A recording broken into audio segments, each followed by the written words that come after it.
to hide.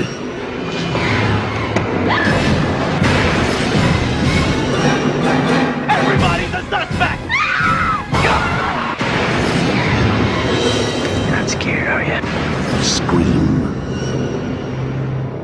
Scream came out in the year 1996 and was directed by Wes Craven while being written by Kevin Williamson. These two would go on to write or direct several more entries into this franchise, but more on that in future videos. Today we're talking about the original Scream film from 1996, because today I'm kicking off my Scream franchise review series where I'll be watching each and every one of the films in the Scream franchise leading up to the release of Scream 7 that comes out at the end of February. Once that film comes out, I'll watch and review that movie, and then I'll give you guys a full ranked list from the worst to the best of the entire Scream franchise. And I'm really excited to talk about the Scream films with you guys. The original Scream movie not only revitalized the slasher genre in the mid-90s, but this film is my favorite slasher movie of all time. So let's do the review for Scream. So Scream kicks off in the town of Woodsboro, where we're introduced to our main character of this film, Sidney Prescott. Sidney is played by Neve Campbell, and you find out that 1 year prior to the events of this film, Sidney's mother was brutally murdered. You also find out that Sidney was able to point out who she believed was the murderer,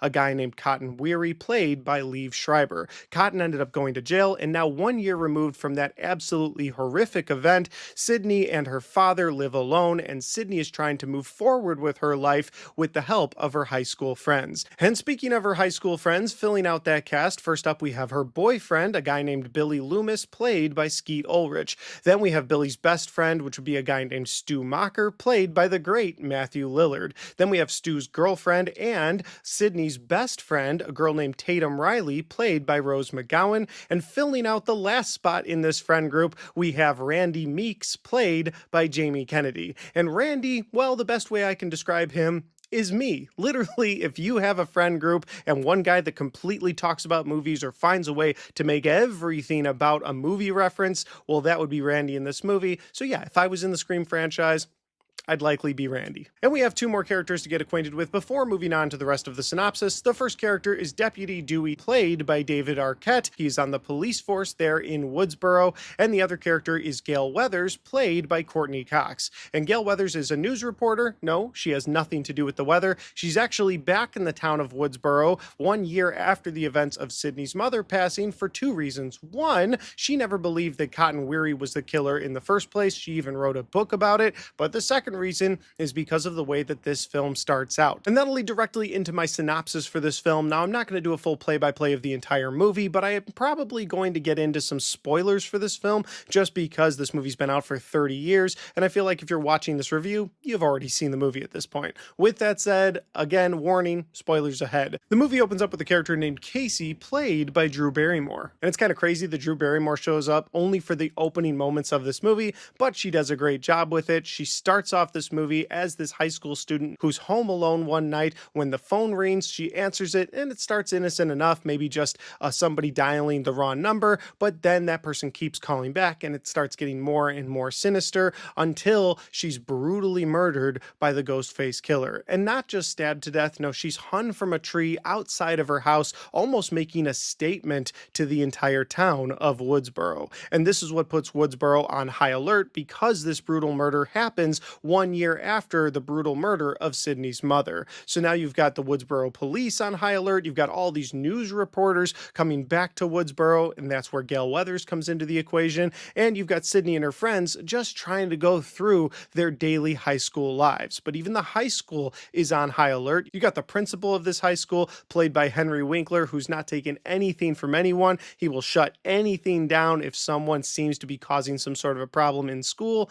And while all of that is going on, the characters in the movie have no idea who this Ghostface killer is, and you, the viewer, have no idea who this Ghostface killer is. So now Sidney and her friends have to navigate through this film hoping that this killer isn't somebody that they know or even somebody that they love. And that's the best synopsis that I can give you for Scream. If that sounds like a fun time and you haven't seen this movie, well, I highly recommend you check this movie out for so many different reasons. And we are going to get into my positives and my negatives for Scream here in a second. second. But before I do that, if this is the first time you found my channel, well, I would love for you guys to hit that subscribe button, check out all the different content that I have. Whether you like movie reviews, Blu-ray talk, or even ranked list videos, I've got a little bit of everything on my channel, and I'd love for you guys to check it out. All right, let's get into my positives and my negatives for Scream. Never, ever, ever, under any circumstances, say, I'll be right back. Because you won't be back. Get another beer, you want one? Yeah, sure. I'll be right back! My first positive for this movie is going back to that opening scene with Drew Barrymore, not just because it's crazy that Drew Barrymore was in this film and was brutally murdered right off the bat, but for the fact that she was definitely the biggest star in this movie at the time, and she was brutally murdered, which then makes you, the viewer, understand that anybody is fair game in this film. It's a brilliant way to start this movie, because when you start with somebody that's on the poster of the film, somebody that's a huge name getting brutally killed at the beginning of the film, well, now looking at all of these other characters, you're like, oh, wait, anybody can die. And I don't feel like we get the sense that anybody could die until the events of Scream 5, which we'll get to in another video, obviously. But I really loved how this movie opened that way. Again, a brilliant way to start the film, just making you, the viewer, understand anybody could die at any time. My next positive for this movie is going to be the way that they're able to inject some dark comedy into this film without compromising the overall seriousness of the whodunit aspect of this film or the serial killer slasher aspect of this film. And I like the little bit of breathing room that that dark comedy creates for you, the viewer, because you're watching these brutal murder scenes, but then you go back to this friend group and you're like, all right, I'm having fun with this group. They're cutting up with each other, whether they're at high school or they're in a video store, maybe they're just around town. Hell, even Deputy Dewey and his sister Tatum both have a lot of back and forth with each other in this movie that works for me. They're back and forth with each other, cutting up with each other because, yes, he's a man of the law, but they are brother and sister, and they treat each other like brother and sister, and I liked that. I liked the levity that this movie was able to bring to the table while also being extremely serious with a ghost-faced serial killer on the loose. Another thing I really like about this movie is the dialogue. I think the way all of these characters written is extremely smart by Kevin Williamson, because he makes the teenagers feel like teenagers. There's a great moment in this movie where Billy and Sydney are having a very serious conversation with each other, and Billy references Silence of the Lambs. Now, on the outside looking in, you're like, okay, horror movie referencing other horror movies, that's just what it is. But when you think about that moment, this is a teenager with Billy Loomis who's drawing inspiration to have a serious conversation from things that he's seen. So he's seen Silence of the Lambs, so that in his teenage brain makes sense to bring up Silence of the Lambs at this very serious moment. And again, I just think the way that these characters are written is extremely smart because they all feel like teenagers throughout the movie. And since we're talking about characters, my next positive of this film specifically centers around one character, one of my favorites in this entire franchise, and that would be the character of Randy, played by Jamie Kennedy. And I don't just love him because he's a movie guy, because he's the guy that's quoting movies throughout the film, comparing things to other horror films. He's even the guy that's telling you the horror movie rules. Like, this movie is a meta commentary on all horror films that had come before it. This film sort of shows you the rules and then shows you how those rules can be broken. And I really love that about this film. But what I love about Randy's character is that he is the viewer. He's you and me. He's the guy in this film that you can identify with the most. You can't identify with the serial killers, or at least you shouldn't be able to. You can't really identify with Sydney, or at least you shouldn't be able to. But with Randy, he's the guy that you can really relate to. He's the guy that's watching films, comparing everything to a movie. And again, he even has the horror rules mapped out. And if you don't do these specific things, well, then you'll live to the end of that horror movie. And again, what I really like about Scream is that they're able to show those rules, break those rules, and then use a character like Randy to be you, the viewer, where it's like, wait a minute, they didn't break the rules. Why is this happening to them? I really love how his character is written, and I really love how he is essentially you, the viewer, throughout this movie. Now, this is a slasher film, so I feel like we have to talk about the kills next, and the kills in this movie are brutal, but they never feel over the top. They're gory, but all the gore is called for, and that's where I feel like I stand when it comes to gory horror films. I don't like gore for the sake of gore, but if the gore makes sense in the movie, then that's what I want out of my horror film, and that's what they do in this movie. When it's finally revealed what the killer is doing and why the killer wants to kill these people in such a brutal fashion, it completely makes sense. This killer wants to be remembered. This killer wants to be notorious forever, And so Sydney's mother, while we never get to see it, you hear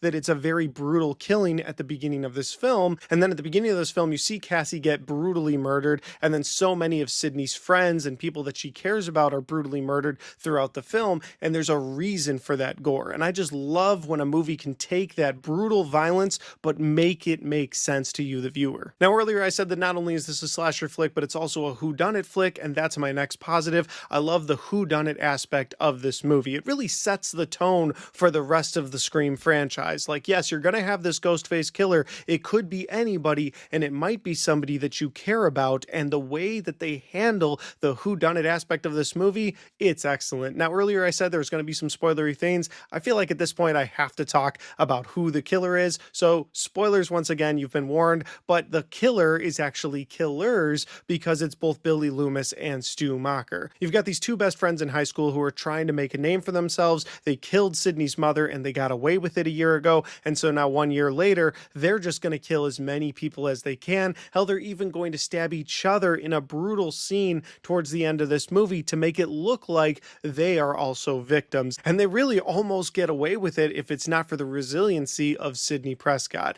I love how at the end of this film, she goes from being this person who's being chased this entire film, either physically or mentally by the Ghostface killer, to being the one on the hunt, to being the one with the gun, with the weapon. I really love how she flips things on them at the end of this film. Again, my positive here is the whodunit aspect, but the reveal of the whodunit aspect is also mind-blowing the first time that you see it. And what's great about this film too is that you can go back and watch this movie as a whodunit thriller, even though you, the viewer, now know who the killers are, and you can watch them in a different light. And I love when a movie can do that with a whodunit thriller. Had this just been, oh, Cotton Weary, he escaped from jail, turns out he was the Ghostface killer, who knew he escaped, it wouldn't have had the same impact. But the fact that it was people that were so close to Sydney, somebody that she loved, and Stu, somebody that she considered a good friend, I mean, just minutes before they're revealed, they're all at a house party just having a fun time. And that's really what helps to stick the landing in this whodunit, is that not only did you not expect it to be who it was, but you didn't expect it to be multiple people. Which leads into my final positive of this movie, and that is that the last 40 minutes of this film are pure chaos and terror. You're having this house party, you've got all these kids there, and then more than half the kids go to the school because they hear that the principal was killed at the school, and so they all want to go check out the dead body, and that leaves just Sydney and her core group of friends there at the house, and Gail and Deputy Dewey, and that's when the Ghostface killers start killing everybody, and it's such a great moment. You've got the reveal in those last 40 minutes, you've got, is Sydney gonna die, is she gonna live, you've got, are these killers gonna get away with it, are they not gonna get away with it? Dewey and Gail are both seriously injured, maybe even dead. Again, just pure chaos and pure terror, and it's a great way to sort of end this incredible horror film. That'll do it for my positives. Now we have to move over to my negatives, and this is my favorite slasher, so when I say negatives, I mean more like little gripes that I have with this film. These aren't negatives that would detour me from ever watching this movie again. These are just little things that I have issues with. The first one is that Stu and Billy's plan really gets convenient at the end of the film. Now, I love how they executed it. I love the whodunit aspect, but I've always wondered what was going to happen if all of those high schoolers who were at Stu's house didn't leave. Were they planning to kill everybody? And the simple answer to that is maybe, yeah, they had a gun. They've got knives. Maybe their plan was to one by one kill everyone. They started the night by cornering Tatum in the garage and killing her with the garage door, so it's very possible that that was their plan. They were going to kill each kid in that house individually, but since more than half of them left, I guess we'll never know. But it does become very convenient for them because now that they've all left, well, now there's just a few people left. They're all spread out. Now they could start going on a killing spree. And it seems like that was their plan, but I don't know. And it does feel a little bit convenient that it was down to just 5 or 6 people that Billy and Stu had to contend with. And my other gripe for this movie is that the film is stuck a bit in the 90s when it comes to a technological standpoint. That's not necessarily the worst negative I've ever had, but it does affect this movie because when you're watching this in 2026, one of the reasons Billy Loomis is a suspect is because once he's picked up by the police, they question as to why he has a cellular telephone in his pocket. And it's like, this movie was made in the 90s. Again, that's not the worst negative I've ever had. Of course, in horror movies now, I get kind of irritated because there's almost too much technology. It's like, wait a minute, you didn't have a cell phone on you? How did you not call for help?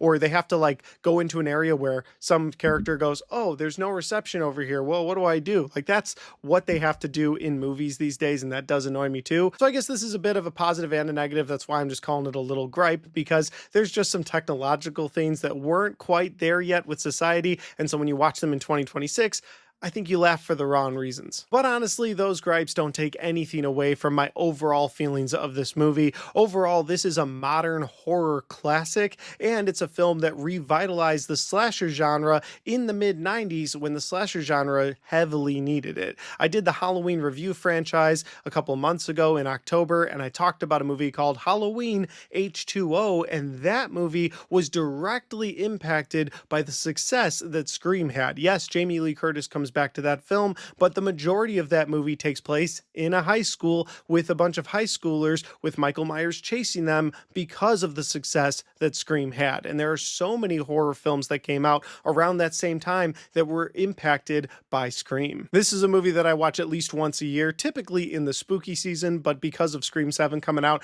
I watched it already this year. I had such a fun time with it, and it's a movie that I would highly recommend if you've never had a chance to watch. With that said though, guys, those are just my opinions because that's my review for Scream. Have you guys had a chance to see this film? If you have, let me know in the comment section down below. Let me know what your favorite part of this movie is, where we agree or disagree on some of my positives and negatives. And finally, guys, what I'd love to know in that comment section is, what's your favorite scary movie? If you like this video, don't forget to hit that like button because it helps the video, it helps the channel, and it helps me right here. Thanks for watching, and I'll see you next time.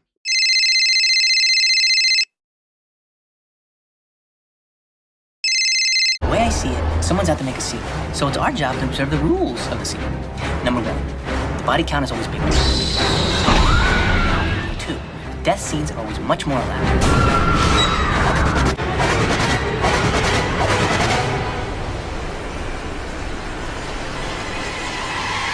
Scream 2 came out in the year 1997 and was once again directed by Wes Craven while being written by Kevin Williamson. This film would hit theaters a little under a year after the original Scream film had hit theaters, and that kind of turnaround for a sequel is almost unheard of. But this movie had several factors working for it, getting it fast-tracked into theaters less than a year after the original had come out. One of those factors was Kevin Williamson, the writer for the first film, had started writing the second script right after he finished writing the script for the first film. Another big factor is when the original Scream movie went to test audiences before it hit theaters in December of '96, well, they tested through the roof, and the production company actually gave a bigger budget of $24 million to the second film automatically. They knew they wanted another Scream film. And the third and biggest reason that we got a fast-track sequel was because the original film was made for a budget of $14 million, but made $173 million worldwide. And with that kind of turnaround, you're definitely gonna get at least one sequel, and so we were given Scream 2 less than a year after the original one came out. But that said, was this fast-track project too rushed? Did it live up to the hype of the first film? Well, let's do the review for Scream 2. So Scream 2 opens up in a movie theater this time around because the events of the original Scream film have been turned into a movie in this universe, and this movie is called Stab. And yes, I have the poster for Stab right there. It's probably my favorite poster that I have in my movie theater room. But that said, the movie opens up with Jada Pinkett Smith and Omar Epps, two young people going to see the new Stab movie. And of course, once they get to this theater, well, they are brutally executed in front of a live audience. That's right, the Ghostface killer is back, but this time he's obsessed with sequels and he's obsessed with being in the spotlight. This Ghostface killer wants everybody to know that Ghostface is back and Ghostface is out for blood. And that of course brings us to our main story of this film and bringing back several characters from the first movie, the ones that survived the events of that first film. The first character of course being Sidney Prescott, once again played by Neve Campbell. The movie also brings back the movie lover of the group, and that of course would be Randy Meeks, once again played by Jamie Kennedy. And the other two returning cast members for this film would be Courtney Cox, once again playing Gail Weathers, the reporter that's always looking for a scoop. And then we've got Deputy Dewey, played once again by David Arquette, just trying to keep the people that he loves and he holds dear to him safe from this new Ghostface killer. But the story is no longer set at Woodsboro High School because both Sidney and Randy have graduated graduated from high school at this point, and they've both moved on to college. They're both now attending Windsor College, and so with a brand new setting for our surviving characters of the first film, we now have new faces, new friends, maybe even some new ghost faces surrounding our characters. And filling out those new faces that are surrounding this crew, the first one we have to talk about is Laurie Metcalf, playing the character of Debbie Salt. She's an absolutely annoying reporter who somehow finds a way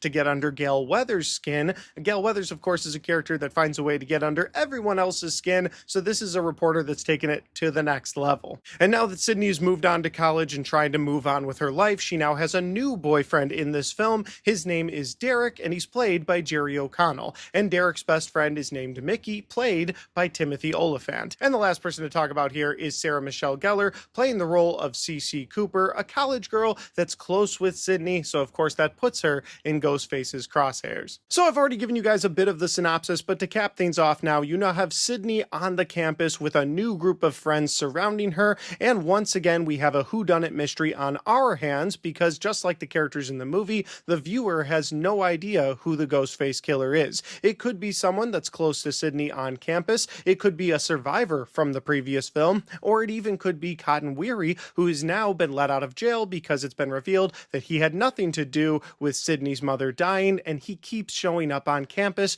trying to get to Sydney. Does he have sinister motives? What's going on here? And so once again, we have a whodunit mystery for the characters in the film and for the viewer at home. And that's the best synopsis that I can give you for Scream 2. If that sounds like a fun time and you've never watched this film, well then I would definitely recommend that you check it out, because it's got a lot of fun twists and turns, and again, that whodunit reveal at the end is a twist in and of itself. With that said, I am going to get into my positives and negatives for Scream 2 here in a second, but before I do that, if this is the first time you found my channel, well, I would love for you guys to hit that subscribe button, check out all the different content that I have, whether you like movie reviews, Blu-ray talk, or even ranked list videos. I've got a little bit of everything on my channel, and I'd love for you guys to check it out. All right, let's get into my positives and my negatives for Scream 2. Hello? Hello, Sydney. Remember me? What do you want? I want you. It's showtime.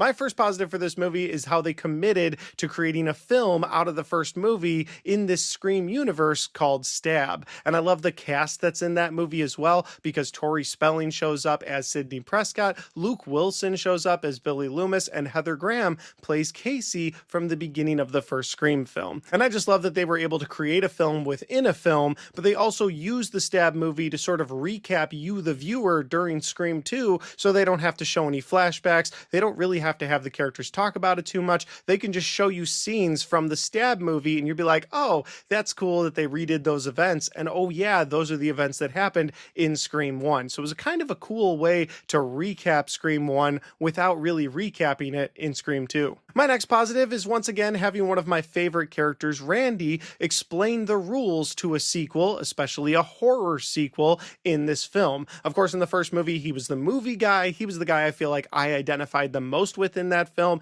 telling his friends the rules for horror movies, and them, of course, blatantly ignoring those rules. He was basically you, the viewer, in that film. And what I like what they do with Randy in this movie is they have him lay out the sequel rules, how the rules can change a bit when you go into a sequel, and also love the setting. They make it a college class, a class about sequel films. Another way the movie is cleverly able to get you information without just telling you straightforward. And if we're talking about Randy, we have to get into my next positive, which does pain me a little bit, and we have to talk about the death scenes in this movie, the kills in this movie. The blood is bigger and bolder in this film, and it's also meaner. It feels angrier. There is a Ghostface killer that's looking to do a sequel. There's a Ghostface killer that's really just mirroring this with sequel films. However, there are other things at play here where there's anger behind those stabs to the face. And when you see, in my opinion, one of the greatest death scenes in the entire franchise, and that's Randy getting pulled into a van.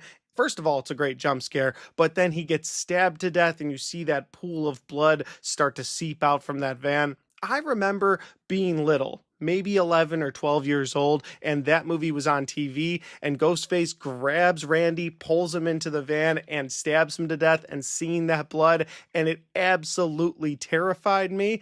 and I love that death scene. So it's one of, if not my favorite death scene in the entire franchise, and the death scenes in this movie, they look bloodier and they feel angrier. And my final positive of this movie is going to be some great moments of tension between the Ghostface killer and the victims of Ghostface this time around. And there's 3 moments in particular I want to cover in this video. The first one is between the character of Cece Cooper, that's played by Sarah Michelle Gellar, while she's home alone at the sorority house. She picks up the phone, she thinks it's her boyfriend. It's not her boyfriend, it's Ghostface on the other line, and he is just toying with her. And it's great as you watch as Ghostface sort of sneaks into the sorority house behind her, and then he slowly makes his way to her, where he brutally stabs her and throws her off of the balcony of the sorority house. Another great moment is between Ghostface and Gale Weathers, while Gale and Dewey are trying to track down the Ghostface killer through a bunch of videotapes. Well, the Ghostface killer puts on their own videotape, one that the Ghostface killer made while killing Randy, and so they go chase Ghostface, but then immediately they become the ones who are being chased. And it's just this great moment where Dewey and Gale are in this sound studio.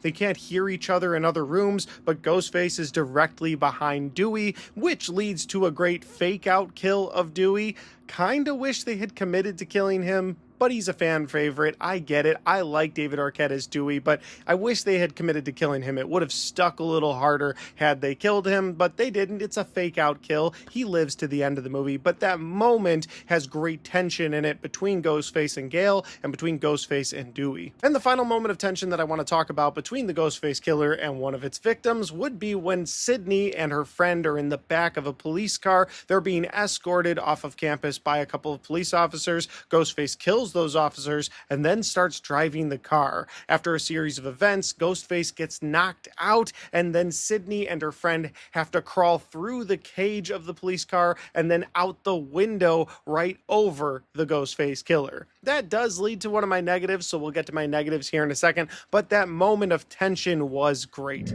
That'll do it for my positives. Now we have to move over to my negatives, and my negatives for this film are more annoyances than anything else. Like, I wasn't annoyed with any of the decisions characters made in that first film. It was very well written, and I think that's where the annoyances come in this film, is that this film was rushed into production. They were still writing the script as the film went into production. They were even still writing the script on some days where they were shooting that moment of the movie. So they were doing all of this on the fly, and it starts to show in certain moments. The first annoyance that I have with this movie is the moment where Sydney and her friend are in the back of that cop car, like we were just talking about in my positives. Yes, it's a great moment of tension, but they just kind of glide over the fact that they completely didn't pull the mask off of the killer when they had the chance. They both barely get out of the car, and the Ghostface killer is still knocked out. At that moment, they could have ripped the mask off and they would have been able to see who the killer was, but instead they run away. And then as they're running away, Sydney's like, oh, wait a minute, light bulb moment, let's pull the mask off. It's like,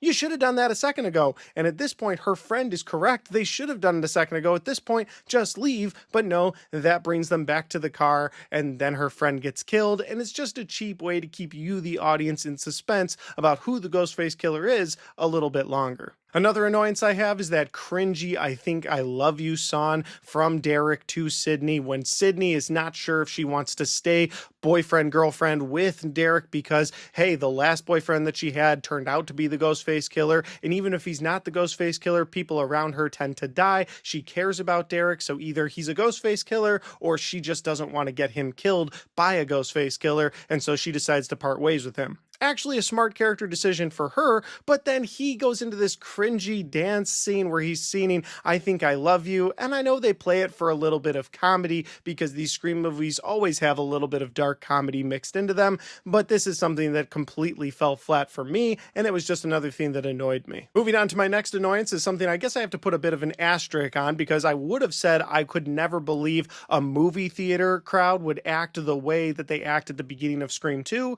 but then the year 2025 happened, the movie Minecraft hit theaters, and I saw crowds act absolutely insane when somebody said the word chicken jockey. I mean, people were shooting off fireworks, people were holding up chickens, so I suppose it's true.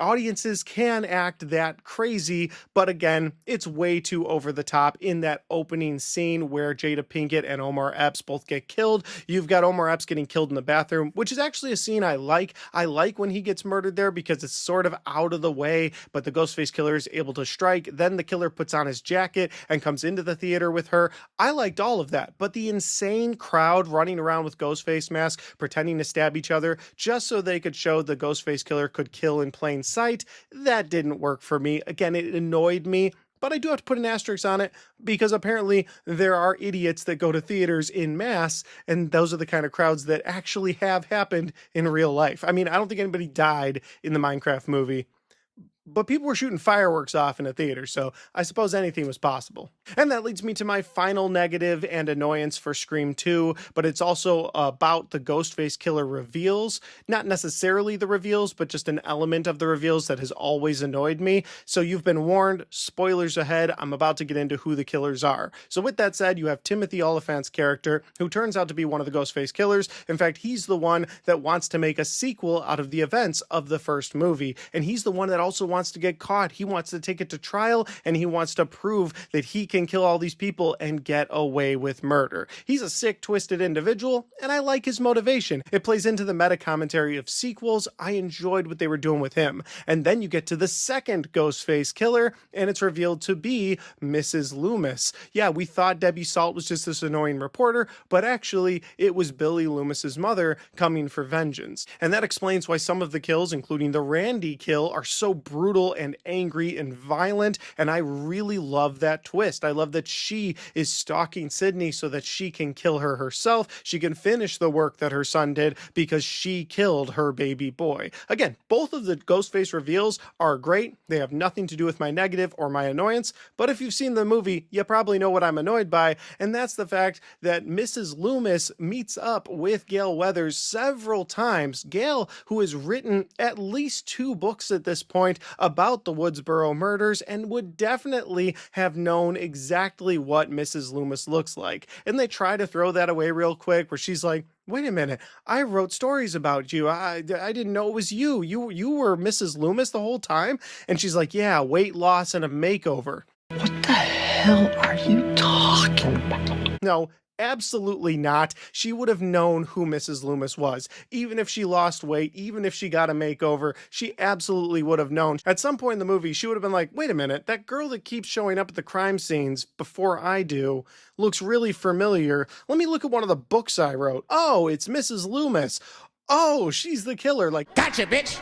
That would have been the reveal, but they didn't do that at all. They had Gale completely head in the clouds, had no idea that Mrs. Loomis was directly in front of her. So again, it's not the reveals of the Ghostface killers or the motivation of those killers, because I like the reveals and the motivations. It's the annoyance that Gale was literally talking to Mrs. Loomis and absolutely should have known what she looked like and who she was, since she wrote 2 books about the Woodsboro murders. But those are just my annoyances with Scream 2. Overall, I had a great time revisiting Scream 2. I think in some ways Scream 2 does the job that a sequel is supposed to do. It's supposed to take elements from the first film and bring them to the next level. I think it does that with the motivations of the killers in this film, and I think it does it with the kills themselves. I think the story itself does start to drag a bit when you get into Gale and Dewey over and over again in this movie, or the story does seem to get annoying when you've got the things I just talked about. So I think it fails in some elements of doing what a sequel is supposed to do, but I think it really exceeds in other elements. And so for a sequel follow-up to my favorite slasher of all time, I think it does a solid job. But guys, those are just my opinions, because that's my review for Scream 2. Have you guys had a chance to see this film? If you have, let me know in that comment section down below. Let me know your thoughts, your opinions, where we agree, where we disagree. And finally, guys, if you like this video, don't forget to hit that like button, because it helps the video, it helps the channel, and it helps me right here. Thanks for watching, and I'll see you next time.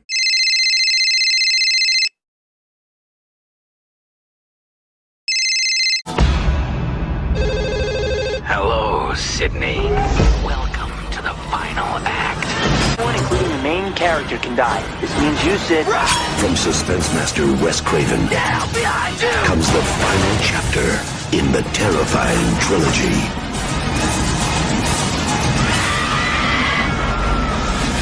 Scream 3.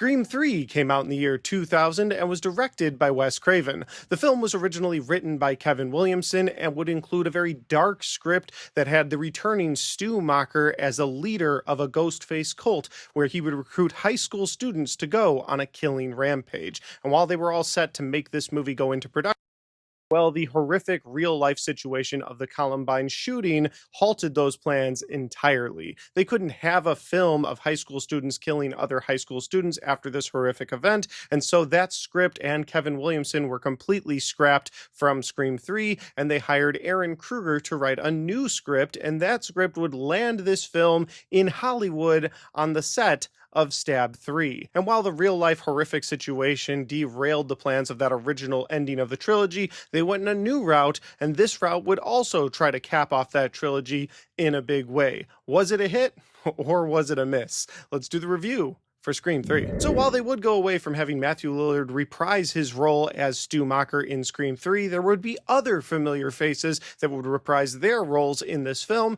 The first one, of course, being Neve Campbell returning as Sidney Prescott, Courtney Cox returning as Gale Weathers, and David Arquette returning as Deputy Dewey, although he's less of a deputy in this and more of a security guard for people on the set of Stab 3. And two new faces that would be joining this cast this time around. We have Detective Mark Kincaid, played by Patrick Dempsey, and we have Scott Foley playing the character of Roman Bridger. Roman is the director of the new Stab 3 film. So with the main cast members out of the way, let's get into the plot synopsis for Scream 3. The film opens up in Hollywood because Stab 3 is currently being made, and you have the character of Cotton Weary currently stuck in traffic. Now, Cotton is just trying to get home to his girlfriend, and that's when he gets a call from the Ghostface Killer. The Ghostface Killer tells him that if he will give him the location to where Sidney Prescott is, well, then he will leave him alone. But when Cotton won't do that, he says he's going to kill his girlfriend. Cotton then rushes home, but by the time he gets there, the Ghostface Killer has already done enough damage to then kill both his girlfriend and Cotton Weary, ending Cotton's time in the Scream franchise. But that's not the only thing the Ghostface Killer does. He then drops a picture of Maureen Prescott, and that would be Sidney Prescott's mother, at the crime scene, maybe leaving a hint as to who this Ghostface Killer is, or maybe just trying to draw Sidney out into the open. And that's where we're reintroduced to Sidney Prescott, where she's living in a remote location, and for work she goes by the name of Laura, and she's an anonymous crisis counselor for a women's shelter. Basically, she takes calls from women, tries to get them help, so she's trying to do some good in the world, but she has to go by this fake alias of Laura just to stay hidden away from somebody who might try to become a copycat Ghostface Killer. And then to introduce us to the rest of the characters in this film, we move back to Hollywood to the set of Stab 3, where Dewey is essentially a security guard for the people on the set, and then you've got Gale Weathers who shows up trying to get a story about this new Ghostface Killer now that Cotton Weary has been killed.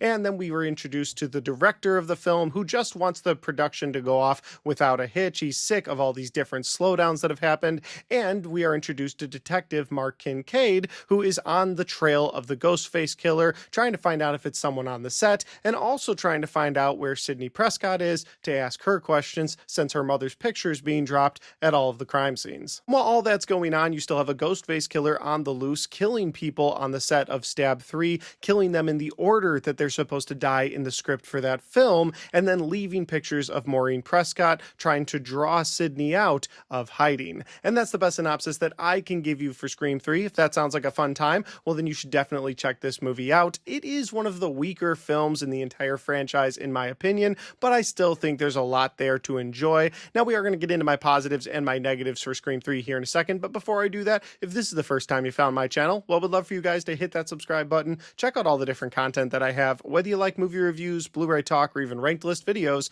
I've got a little bit of everything on my channel, and I'd love for you guys to check it out. All right, let's get into my positives and my negatives for Scream 3. Don't panic.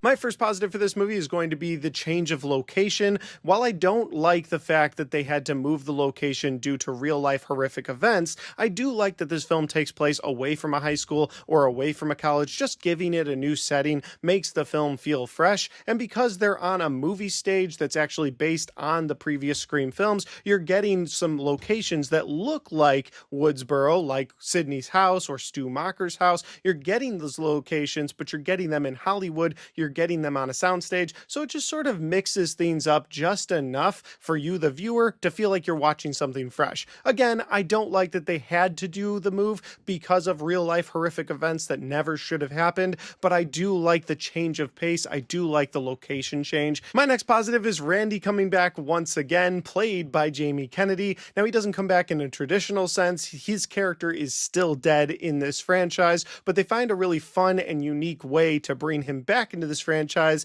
and that's through a pre-recorded VHS tape. See, Randy knew during the events of Scream 2 that he was probably going to get killed by the Ghostface killer, and so he made a VHS tape with the rules for a third encounter with a Ghostface or a trilogy with the Ghostface killer. I really like how they were able to bring Randy into this film. Again, Randy is one of my favorite characters. He's the one I feel like I identify the most with in this franchise, so seeing him come back, especially in this fun and unique way, was a cool way to bring Jamie Kennedy back into the franchise. But he does come back in this VHS tape to explain the rules of a concluding chapter in a trilogy. He explains that any rules that were previously set in the franchise can now be broken, and that this event would be a big event that probably did a callback to the events of the first film. And that is exactly what ends up happening, but I like the way that Randy is able to explain it to the other characters through this VHS tape, and of course he's explaining it to us, the viewers. And that's probably my favorite thing about the Randy character in this first trilogy of films. The director and writers, they understood that you needed a character to get the rules of a trilogy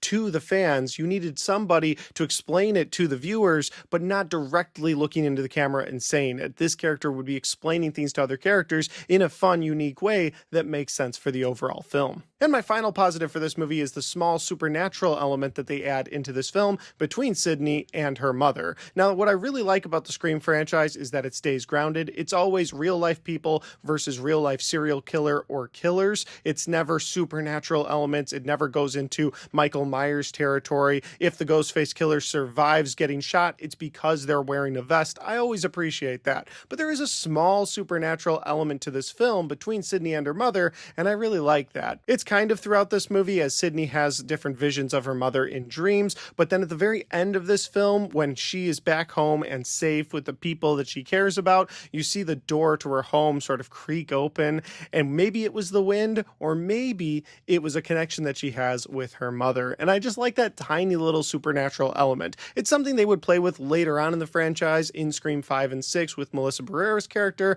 More on that when we get to those movies, but I like the introduction of that small supernatural element in this film. That'll do it for my positives. Now we have to move over to my negatives, and my first negative for this film is the lighter, more comedic atmosphere that this film has, and the attempt to tone down the blood and violence throughout this film to appease people in the real world who were blaming movies and video games for violence in real life. I hate that the original plans for this film were scrapped because people were blaming movies for the problems in the real world, but I also hate that when we did get Scream 3, they tried to throw in a bunch of comedic elements to this film to make people know, like, oh no, it's all a joke, it's all for fun. For instance, on that note, we get Carrie Fisher showing up in this film as somebody who just looks a lot like Carrie Fisher. They even mention it, and she goes, yeah, I get that a lot. And then we get Jay and Silent Bob cameoing in this film. And no, not Kevin Smith and Jason Mewes, Jay and Silent Bob, the characters who cameo in this film. And it's just another way for them to be like, look, see,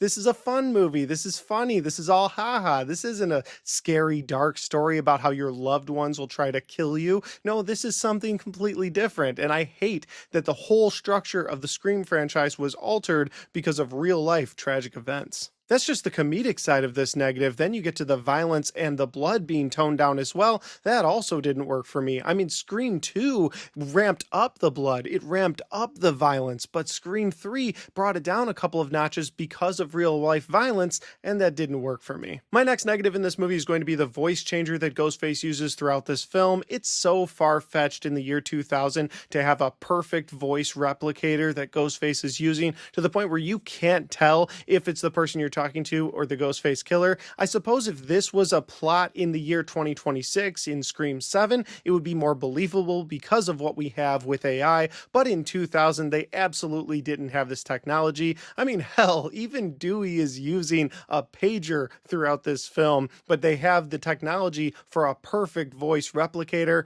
I'm not buying it. And my final negative of this film has to do with the reveal of the Ghostface killer. So spoilers ahead, you've been warned. I assume most of you have seen Scream 3 already, but just in case. So as far as my final negative goes, the reveal of the Ghostface killer, not killers, because in this movie, it's just one killer. It's the director of Stab 3, Roman, who's been going around pretending that he wants his movie to go off without a hitch, when it turns out he was the killer all along. But he's not just a deranged director of a film. No, he also is Sidney Prescott's brother. You also find out that he's the mastermind behind getting Billy and Stu all worked up to go commit the murder of Maureen Prescott in the first film. That's sort of what Randy was alluding to when he said, hey, the rules are going to be broken to this trilogy, so there's not going to be two Ghostface killers, and also there's going to be a callback to the events of the first film. Well, that callback is that Roman put everything into motion. He was the mastermind the entire time. Now, this twist reveal could have worked, and it wouldn't be in my negatives right now had they alluded to Sidney ever having other siblings, or had they ever alluded to the idea of someone pulling the strings behind Billy and Stu in the first place. Like the way that first movie is framed, it's just Billy and Stu killed Maureen Prescott and got away with it, so they wanted to continue going. But now this reframes that, where there was a mastermind behind the entire thing. He was pulling the strings in part 1 and 2, and now he is the killer in part 3, taking things into his own hands, and it just comes off as such a lackluster twist reveal at the end of this original trilogy. Not to mention, because of the tonal shift of this film, he should be the angriest Ghostface of them all. He's the one that kicked this off. He's been holding this grudge for the longest time against Sidney and her mother, but because of the tonal shift of this film, he doesn't come off as angry as even Mrs. Loomis came off in the second movie. And in my opinion, there's a good case to be made that this Ghostface, this mastermind, this puppet master behind everything, should be the angriest. But again, because of real life violence, we get a toned down Ghostface killer. Overall, I understand people still enjoying this movie. I still enjoy this movie, but I completely understand this being ranked dead last in the entire franchise, because while this might be a good Scream movie, it's not a great Scream movie. The first two were great. Other entries in this franchise were great. This just comes off as good. It's supposed to be a big closing chapter of the original trilogy, and it kind of goes out with a whimper, like, oh yeah, we had to tone down the blood, we had to tone down the violence, and the killer twist reveal? Yeah, it's a brother that you've never heard of before. It's good. It's not great. But with that said, though, guys, those are just my opinions, because that's my review for Scream 3. Have you guys had a chance to see this film yet? If you have, let me know in the comment section down below. Let me know your thoughts, opinions, where we disagree, where we agree. And finally, guys, if you like this video, don't forget to hit that like button, because it helps the video, it helps the channel, and it helps me right here. Thanks for watching, and I'll see you next time.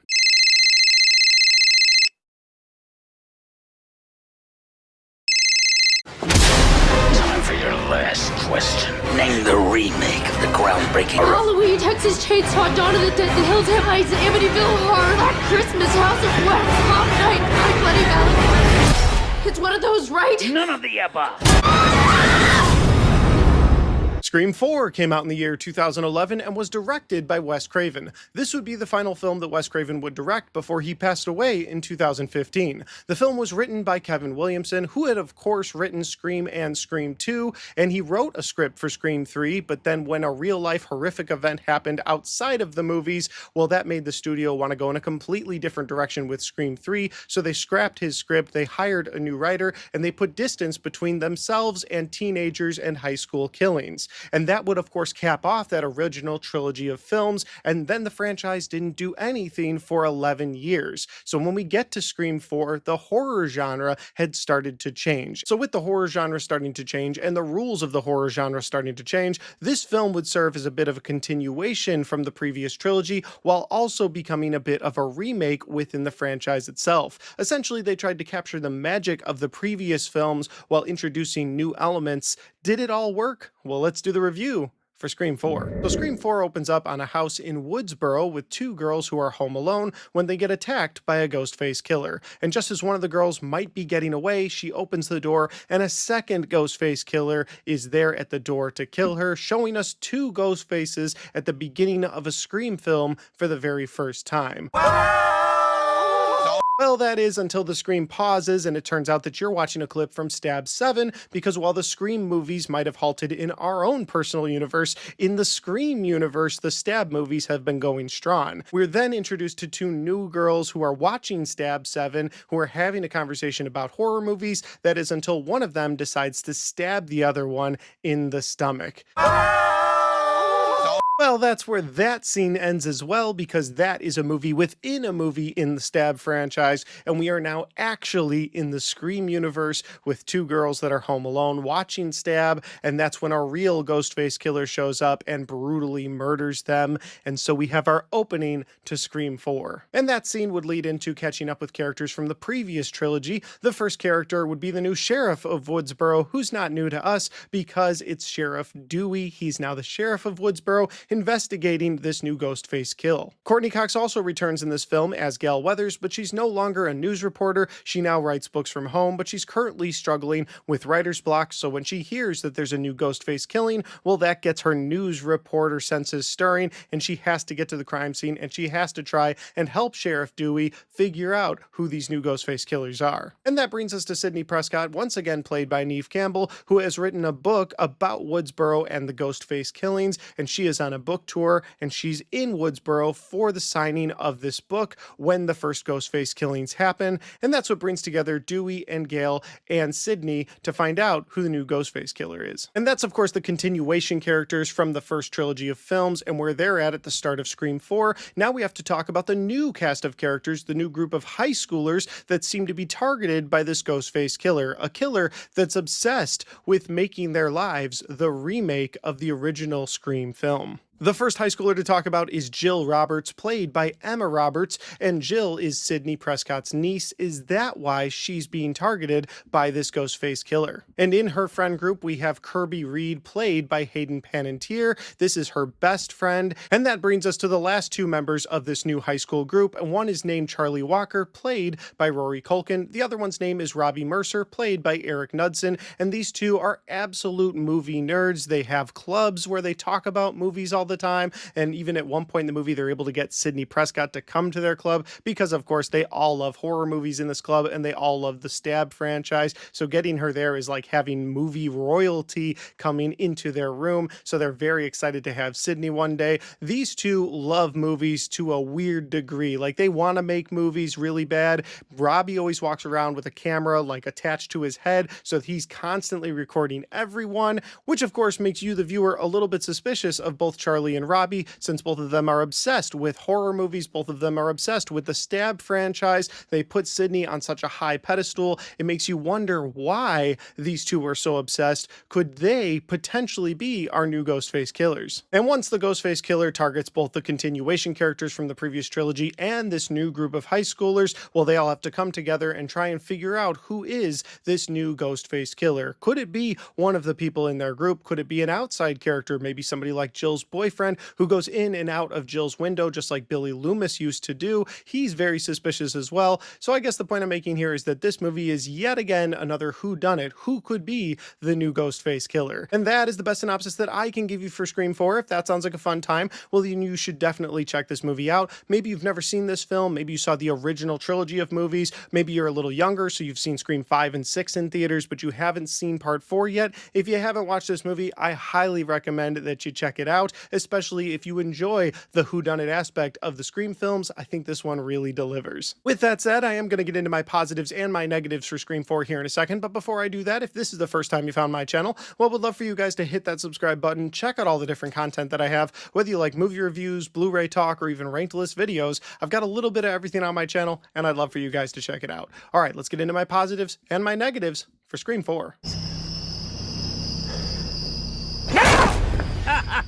You should have seen the look on your face.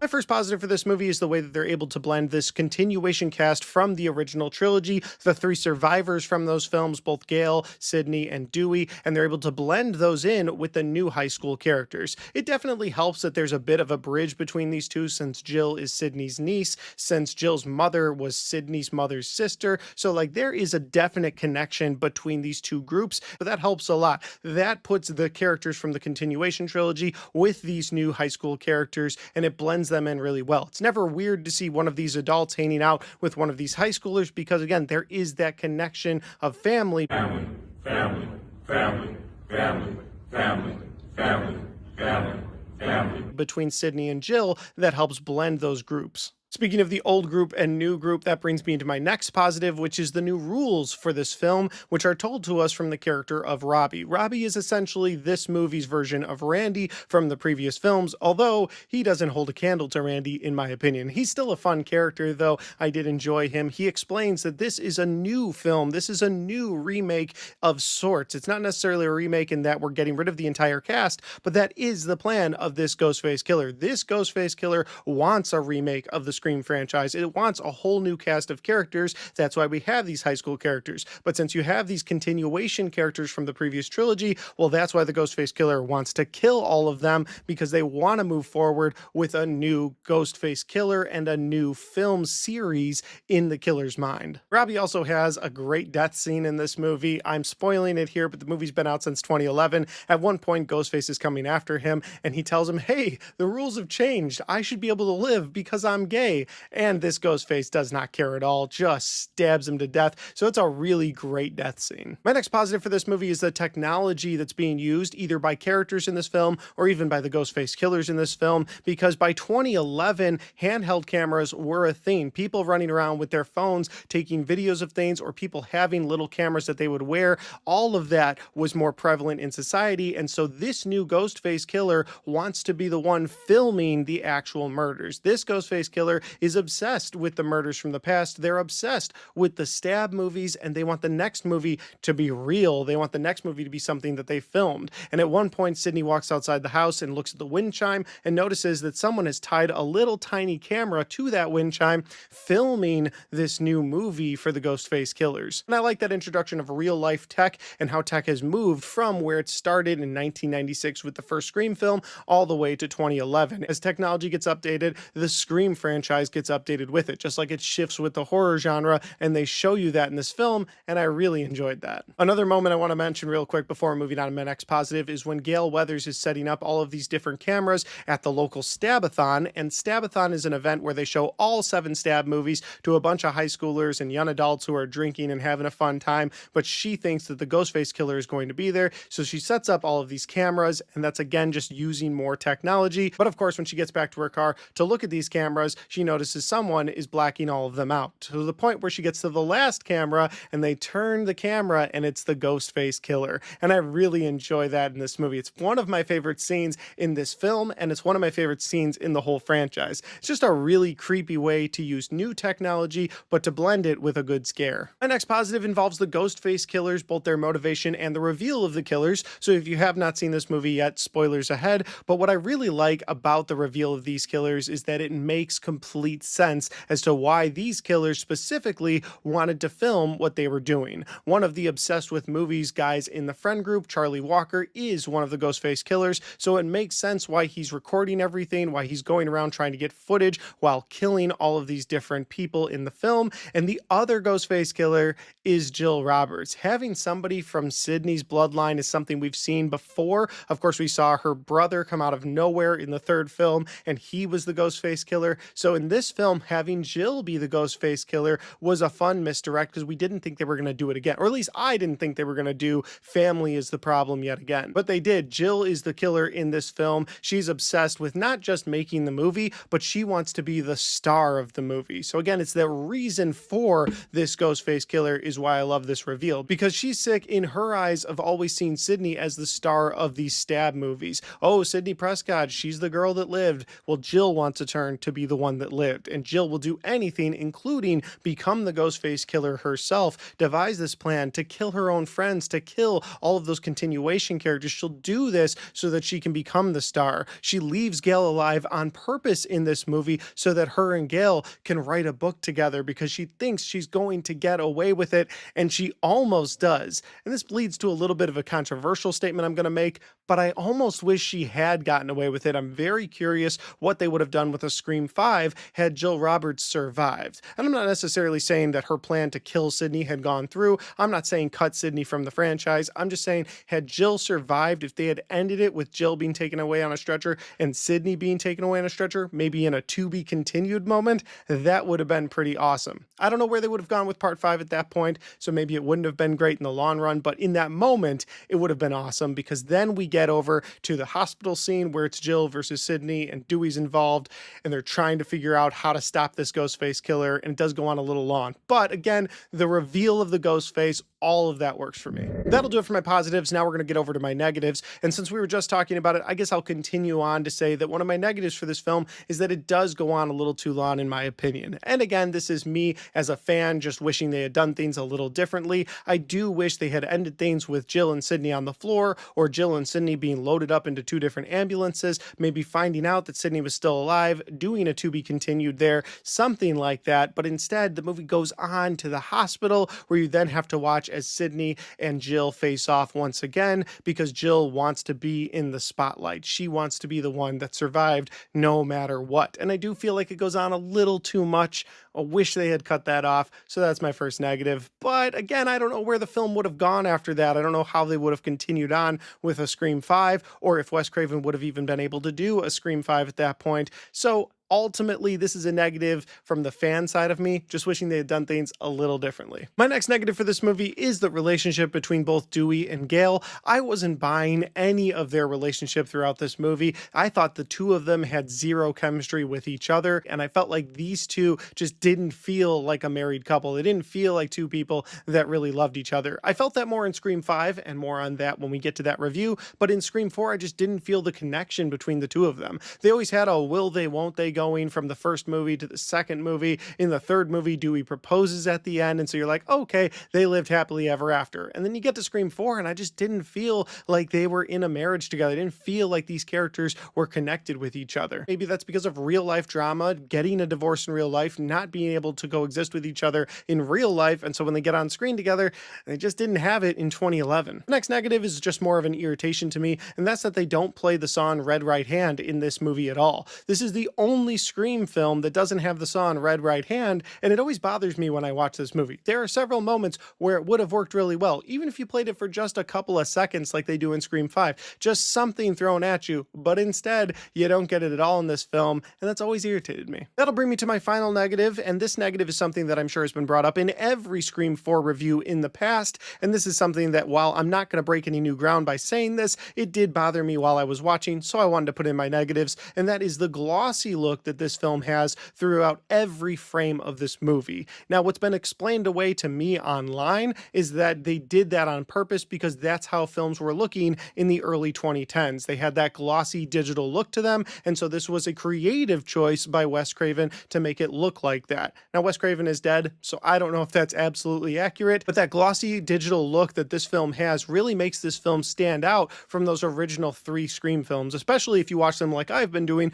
watching them back to back to back to back, and you get to part 4 and you're like, what is that digital glossy look? Now, I have heard that this was transferred to 4K recently on digital, and you can actually buy a 4K version of this where they've cleaned up that digital look, they've cleaned up that glossiness, and it now looks a lot cleaner, and it looks a lot like those original movies. If that's the case, I would love to see that. I just already own a copy of this on Blu-ray, and I didn't want to go ahead and pay for a digital download, although I did hear that they're upgrading it to a 4K, which is something we've never gotten with Scream 4, and I would love to see that, especially if we're going to get rid of that digital glossy look. Something that's always bothered me about the Scream films, and it's not the Scream films' fault, is that they have Steelbook 4K releases for 1, 2, 3, 5, and 6. We do not have a Steelbook release for part 4. Best Buy was churning those out, and the year that they decided we're not going to do movies anymore was the year we should have gotten Scream 4 as a 4K upgrade, but we never got that. So I've talked about it on my channel before, but my collection looks weird because it's Steelbook, Steelbook, Steelbook,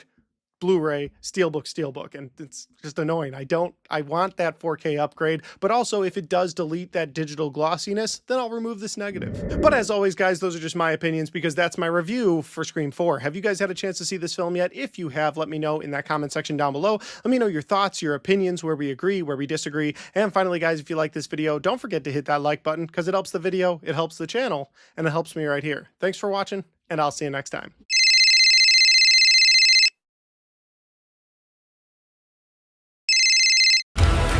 I've seen this movie before. Not this movie. You said we were gonna finish this. Go finish it, Sydney. Scream. Scream, or the fifth entry into the Scream franchise that doesn't have a number 5 in the title, came out in the year 2022. This film would be directed by both Matt Olpin and Tyler Gillette, and the main reason for dropping that number 5 from the title, well, there were two reasons. One of them was financially. They didn't want younger audiences to think that you needed to see the first 4 films in order to understand or enjoy the 5th movie, and then maybe younger audiences wouldn't show up to the box office, so they dropped the number 5 for financial reasons. But the other main reason for dropping that number 5 is that this film would act as a bit of a legacy sequel. The Scream franchise has always acted as a meta commentary on the current horror genre, and so while horror had started to evolve leading up to 2022, one of the things that had changed drastically is that horror franchises would come back with a legacy character or two and just title their movie the same title as the original. So this film right off the bat was keeping up with the tradition of that meta commentary while also letting you know that this film would be a bit of a legacy sequel. There would be characters from the past that would return,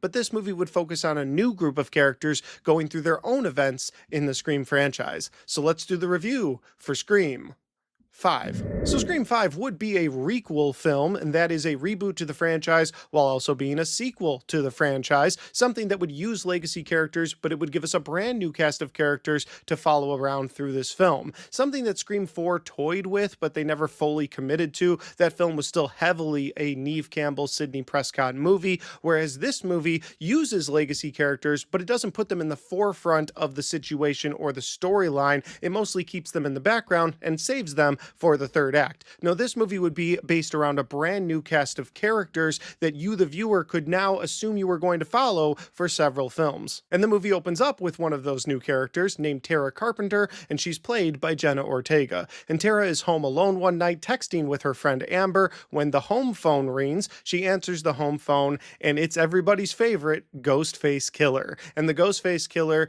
starts off normal enough, just like the Ghostface Killer did in the original Scream film, talking to her about her family and then finding a way to make that conversation go towards movies, and then from movies to horror movies, and then asking, what's your favorite scary movie? And we're going to get to my positives in a little bit, but I do want to point out that in that moment, just the way that Ghostface is so excited to ask her, what's your favorite scary movie? Maybe it's because I've been watching these movies in a row back to back, but you can really feel the excitement in that Ghostface Killer's voice when he goes from taking this accidental call all the way to what's your favorite scary movie, just like the original Ghostface did in the original Scream film. And just like that original film, Tara is given an option. She can play a game or she can watch her friend Amber die, because on her cell phone, she now is getting pictures and video feed of her friend Amber, who's home alone and doesn't realize that there's a Ghostface Killer outside of her house.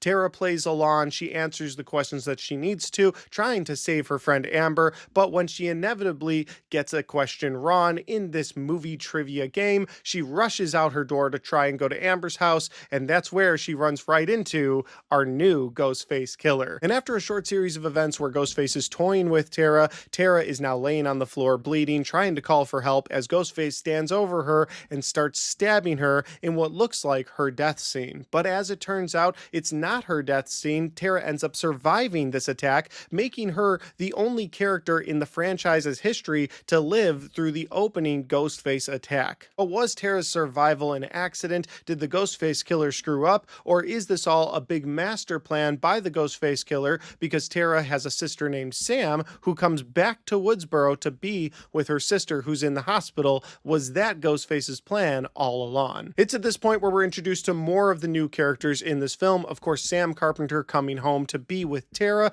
and Sam is played by Melissa Barrera. But Sam's boyfriend accompanies her on this trip back to Woodsboro, and Sam's boyfriend's name is Richie, and he's played by Jack Quaid. And then Tara's friend group fills out the rest of these characters, the friends that come to the hospital to be with her, to check on her. Her best friend Amber is played by Mikey Madison, Oscar-winning Mikey Madison before she had the Oscar. Wes Hicks is another one of her friends, played by Dylan Minetti, and Wes is the son of Judy Hicks, who was the deputy from Scream 4, but now she is the sheriff of Woodsboro. And the final two main characters of our friend group are played by Mason Gooding and Jasmine Brown, and these two play brother and sister Chad and Mindy Martin, who are relatives of the late great Randy Meeks, and that is where Mindy Martin will become more of the Randy character in this new set of films, where she will give the rules to the Legacy sequel or the requel. And again, this new main cast of characters would be the group that we predominantly follow throughout this film. In fact, there's an opening scene of this movie where this group of characters is talking about the attack on Tara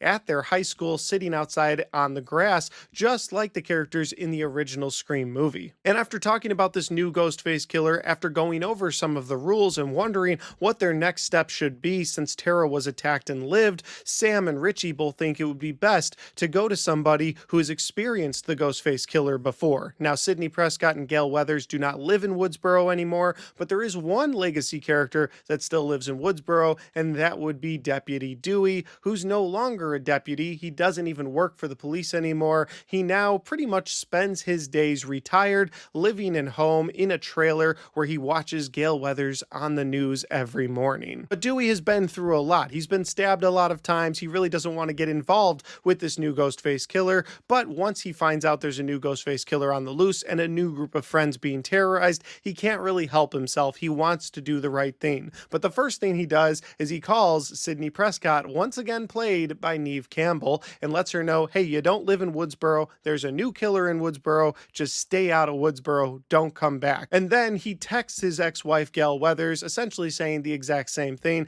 You're not in Woodsboro. You're in New York. Just stay there. Stay away. But this is a Scream film. Gale Weathers is back to being a news reporter, and she can't pass up a story like this, so she comes back to Woodsboro, and then after a series of events, Sidney Prescott would make her way back to Woodsboro as well. So with the new cast of characters on high alert in Woodsboro, and the Legacy characters coming back to Woodsboro, and a Ghostface killer that's on a rampage trying to kill as many people as they can, this film follows the tradition of the previous entries in the franchise, becoming a whodunit thriller, with the idea that it's always someone you know. And that's the best synopsis that I can give you for Scream 5. If you haven't seen this movie yet, I highly recommend it. I think the film does a great job bringing up some of the better aspects of that original Scream trilogy while being something brand new within this franchise. Now, I am going to get into my positives and my negatives for Scream 5 here in a second, but before I do that, if this is the first time you found my channel, well, would love for you guys to hit that subscribe button, check out all the different content that I have.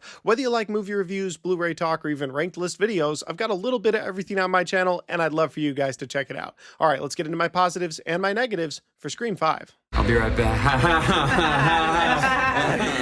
He's dead. My first positive for this movie is going to be the opening scene of this film. I love how they try to reconstruct the original Scream's opening by having the girl home alone answer the home phone and talk back and forth with the Ghostface killer, and watching that Ghostface killer go from, oh, let's talk about your family, to movies, to horror movies, to what's your favorite scary movie, to you're gonna play this game for me or I'm gonna kill your friend. Again, it emulates just about everything from that original Scream film, but this movie doubles down on the brutality, it doubles down on the blood in those opening moments. The next positive for this movie is the way that this film finds a way to connect the majority of the new characters to characters from the past. Of course, you have Chad and Mindy Martin, who are relatives of Randy Meeks, which keeps Randy relevant in the Scream franchise while giving us a new character to take his place. While he has a more limited role than some of the other main characters in this film, Wes Hicks is the sheriff's son, and of course the sheriff was in part 4, just a little bit more connective tissue from the main characters to the previous entries in this franchise. And of course, the big connection to the past would be in Sam Carpenter's character. This might be considered a bit of a spoiler, so you've been warned, but Sam Carpenter's character in this film is the daughter of Billy Loomis. How is that possible since Billy's been dead for so many years? Well, it's explained away that while Billy was in high school dating Sydney, he was also sleeping around with other people at school. Listen, the guy was a mass murderer. It's not too much to think that he was also a cheater, but Billy also slept with another girl at school, and that girl gave birth, and while the mother of Sam Carpenter tried to keep that separate and tried to keep that hidden, it did eventually come out, and so Sam now knows that she's related to Billy Loomis, that Billy Loomis, the serial killer, is her father. But this movie does take it a step further in that Billy Loomis actually appears in this movie, played once again by Skeet Ulrich, in in mirrors or places where Sam is looking, he is able to appear to her and talk to her. Now, is it all in Sam's head? That's never really specifically told to us. It might be in her head. Maybe she's a little messed up in the head because she's Billy Loomis's daughter, or maybe there's a little supernatural element to this film, much like in Scream 3, where Sydney was seeing her mother, where there was a tiny supernatural element. Well, now there's a tiny supernatural element, a connection between Sam Carpenter and her father, Billy Loomis. And I think the thing that I like about this the most, the reason that it's on my positives list, is that you have this new cast of characters, but they have this connective tissue to the past. It's not necessary for you to go back and watch those original films, but if you are a fan of the original 4 films, well, those characters will mean so much more to you because they're connected to characters from the past. The next positive for this film is the writing. This film would be written by James Vanderbilt and Guy Busick. I think they did a great job writing for the characters in this movie. I do have a few issues with some plot elements of this film. We'll get into that in my negatives, but as far as the characters in this movie, I think they write them very well. I think Ghostface is written very well. The different conversations that Ghostface has with different people, I was always invested with what Ghostface had to say. I thought the killer motivations were written really well in this movie as well, and we'll get into more of that in more of my positives, but I just wanted to point out that I think the writers in this movie did a great job writing this new cast of characters and writing for some of the legacy characters. I also love the fact that these directors brought back the song Red Right Hand for Scream 5. Of course, that was one of my negatives for Scream 4. Red Right Hand had always been in the previous installments of the franchise, but for whatever reason, Wes Craven left it out of Scream 4, but they brought it back for Scream 5, and not only do I love that they brought it back, it's in one of my favorite scenes of the movie because I get to talk about one of my favorite actors working today, and that would be Kyle Gallner. If Kyle Gallner is in a horror movie, I need to watch it because it's going to be great. Kyle Gallner is such a great actor, and I think he blends so well with the horror genre. Now, he has a very small role in Scream 5, and his character, not one of my favorites in the franchise, just to be clear. He plays this scumbag character named Vince, but one night as he's getting kicked out of a bar for fighting with some of our main characters in this movie, he's walking to his car. When his car turns on, the song Red Right Hand starts to play, and he's blinded by the brights from his car. By the time he gets over there to see who's messing with his car, well, the car is empty, and Ghostface is directly behind him, stabs him in the neck, and then Red Right Hand continues to play. It's a really well-placed moment for the Red Right Hand song,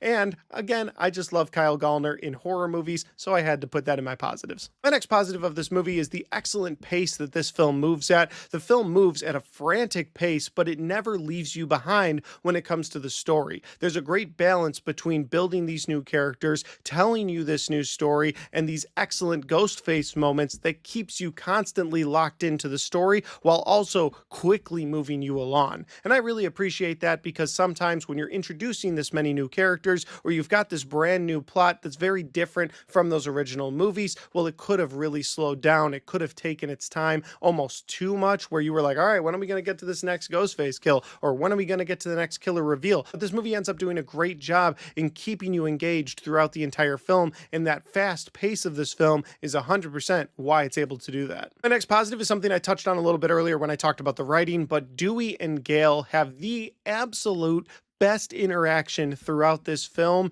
and I think their characters are written the absolute best than they ever have been in the whole franchise. Now I'll explain what I'm saying. Dewey's character has been used as more of the comedic relief in the past. He is not used that way in this film. When you're introduced to him in this film, you can see a broken man, a man that misses his wife. He misses Gale Weathers, and David Arquette does such a great job portraying that. In the morning he wakes up, the first thing he does is he watches Gale Weathers on the New York News. You find out that Gale and Dewey moved to New York together because Gale had an opportunity to become a news reporter again, to become a news anchor, and so she was going to move out there. He moved out with her, but he just couldn't hack it in New York City, so he ended up leaving her in the middle of the night, getting divorced from her, moving back to Woodsboro, and they have this tragic love story, and it's a love story that I've never really bought into until this movie. And I think that's a mixture of not making his character comedic relief and also treating his character with the respect and the relationship with Gale Weathers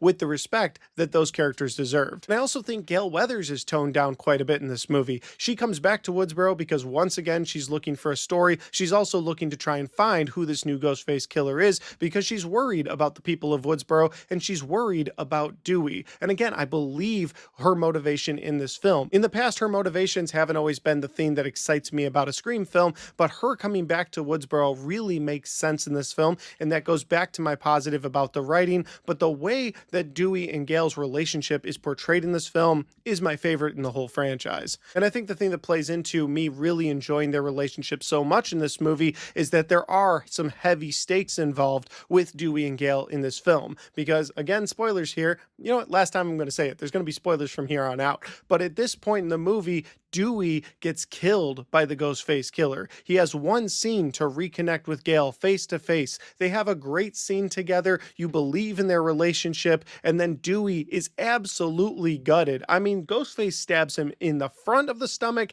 and then in his back and cuts all the way up. Dewey is dead, ending his time in the Scream franchise, which of course is a big blow to me or any fans of those original 4 Scream films, because Dewey was one of the holy trinity of this franchise. It's Dewey, Gale, and Sidney all the way through, but Dewey dies here, and that conversation that he had with Gale, being the guy that wanted her to stay away, being the guy that just wanted to keep the people he loves safe, I thought it was such a great way to end his arc in this franchise. I also found myself getting emotionally invested when Dewey died. When Gale talks about how her ex-husband is now dead, you believed in what she was saying. And again, all of this goes back to the great writing for these characters, but I didn't realize, especially yesterday when I was rewatching this film, how emotionally invested I would be in Dewey and Gale. And it's crazy for me to even say that now because my irritation for parts 3 and 4 were Gale and Dewey's relationship, but in part 5,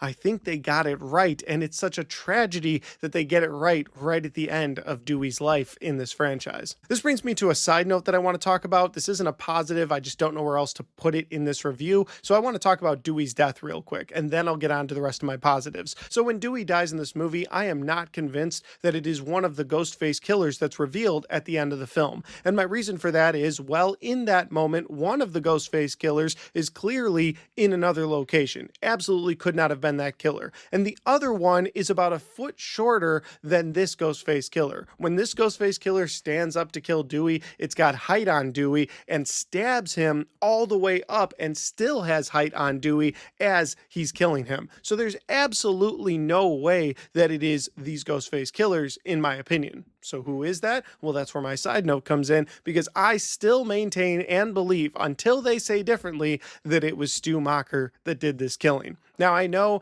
one of the killers takes credit for Dewey's death at the end of this film, so it's possible. I suppose it's possible that it's this other killer did this, but I don't buy it personally. I don't believe that it's one of those Ghostfaces that was revealed in this movie. I think it was Stu Macher, and I'm hoping that's something that they tell us in Scream 7. We'll see. That brings me back to my positives, and my next positive for this movie is going to be the Ghostface killer and the brutal deaths in this film. Now, I've already talked about how I love the way the Ghostface killer talks in this movie to people on the phone. I think he's written really well, but I love the brutality. I love how Ghostface can literally be anywhere. One moment in this movie where Sam Carpenter's on the phone with the Ghostface killer, she's like, "Come get me," and he's like, "With pleasure," and he's right behind her. He's like in the hospital directly behind her. It's a great moment in this little cafeteria, and I love the way that this Ghostface killer is so brutal throughout the film. But it's not just that moment with Sam, it's also other brutal moments throughout this film, whether it's the opening with Jenna Ortega's character, or it's the sheriff and her son at one point, or Dewey at another point, or even the end where you're at this big party and the Ghostface killer is just going through people. I love the brutality of this Ghostface killer. And that leads directly into my final positive of this movie, and that is the Ghostface twist reveal. Now, Now, one of the reveals isn't as great. I think the boyfriend angle with Jack Quaid's character of Richie being one of the Ghostface killer,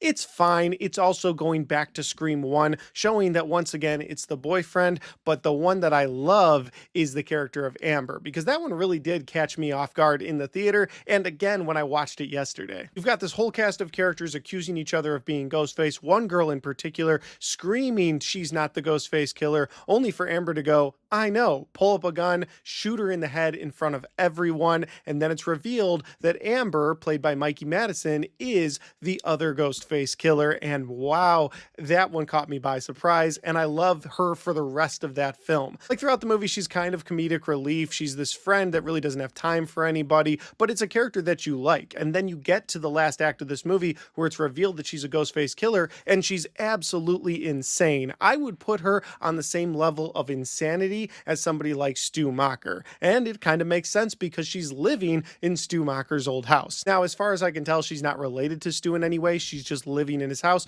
but she's overly obsessed with Stu, and you can see that through how insane she is in the last act of this film. That'll do it for my positives. Now we have to move over to my negatives, and my first negative for this movie is the cloning phone angle of this film, where Amber's phone has apparently been cloned in this movie to take the heat off of Amber. Of course, later she shows up as the Ghostface killer, so it makes a little more sense. It was actually just Amber sending those messages, or Amber messing with her victims, but I don't like that they call it cloning phones, because in 2022, do people even talk like that? Is cloning phones still a thing?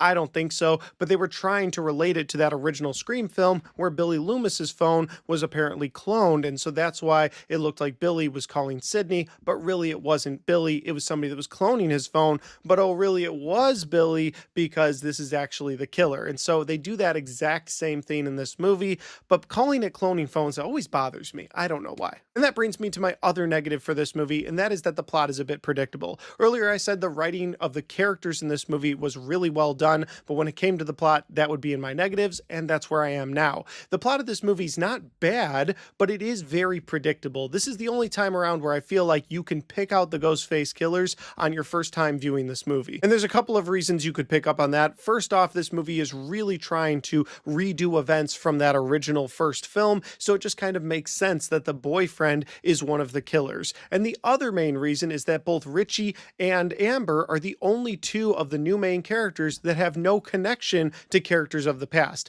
Other than the fact that Amber is living in Stu's old house, neither one of them is a relative of somebody from the past, whereas the rest of the main characters all have connections to characters from previous entries in this franchise. So it's like they're the two that stick out, and if you know that this movie is trying to start a new franchise of Scream films where you're going to continue on with characters, while you're watching this movie the first time, you can be like, well, it's probably the boyfriend, and it's probably the only other person that's not related to somebody. But even with those negatives, overall, I still really love this entry into the franchise. I feel like it breathes new life into the franchise. It gives us some new characters to latch onto while still being respectful to previous legacy characters in the franchise. It's got a great Ghostface, and while the plot of the Ghostface reveal is a bit predictable, I still think it's well executed in that third act. But as always, guys, those are just my opinions because that's my review for Scream 5. Have you guys had a chance to see this film yet? If you have, let me know in the comment section down below. Let me know where we agree or disagree, what your thoughts and opinions are on this movie as well. And finally, guys, don't forget to hit that like button because it helps the video, it helps the channel, and it helps me right here. Thanks for watching,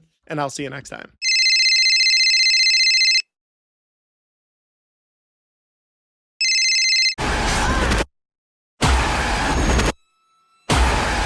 You want me. So let's finish this.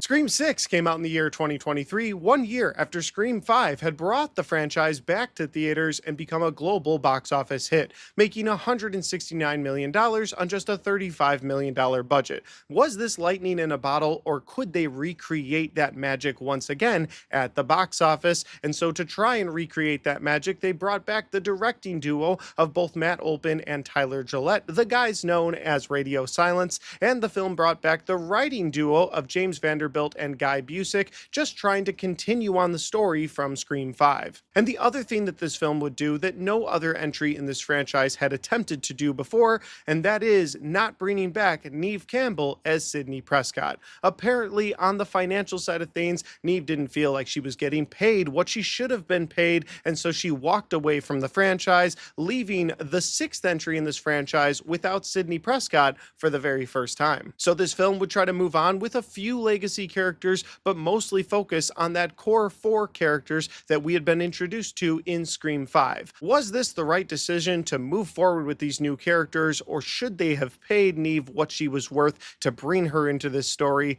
Well, let's do the review for Scream 6. So Scream 6 would open up in New York City. Taking a page out of the playbook of Scream 1 to Scream 2, it would move the characters from Scream 1 from high school to college. But this time around, college means going to the Big Apple, and like I said before, Sidney Prescott would not be involved in this storyline. Instead, we would focus on the core 4 characters that we were introduced to in Scream 5. That, of course, would be Sam Carpenter, played by Melissa Barrera, who is the daughter of Billy Loomis, her sister Tara Carpenter, played by Jenna Ortega, and then their best friends and brother and sister duo themselves of Chad and Mindy Martin. All 4 of them have moved far away from Woodsboro, moving to New York City, while Tara, Chad, and Mindy all attend college, and Sam is there just trying to take care of her little sister. Much like Scream 2, when those characters from Scream 1 moved to college, they got new friends around them. Well, the same thing happens here from Scream 5 to Scream 6, where these characters now move on to college and they have a new friend group surrounding them. And the first friend we're going to talk about is Quinn Bailey. She is Tara's roommate, played by Liana Liberto. The next friend in the friend group is Ethan Landry, played by Jack Champion, just a guy going to school, trying to make new friends, wound up in this friend group accidentally. And the final new character we're introduced to, part of this friend group, is named Danny, played by Josh Segura, and Danny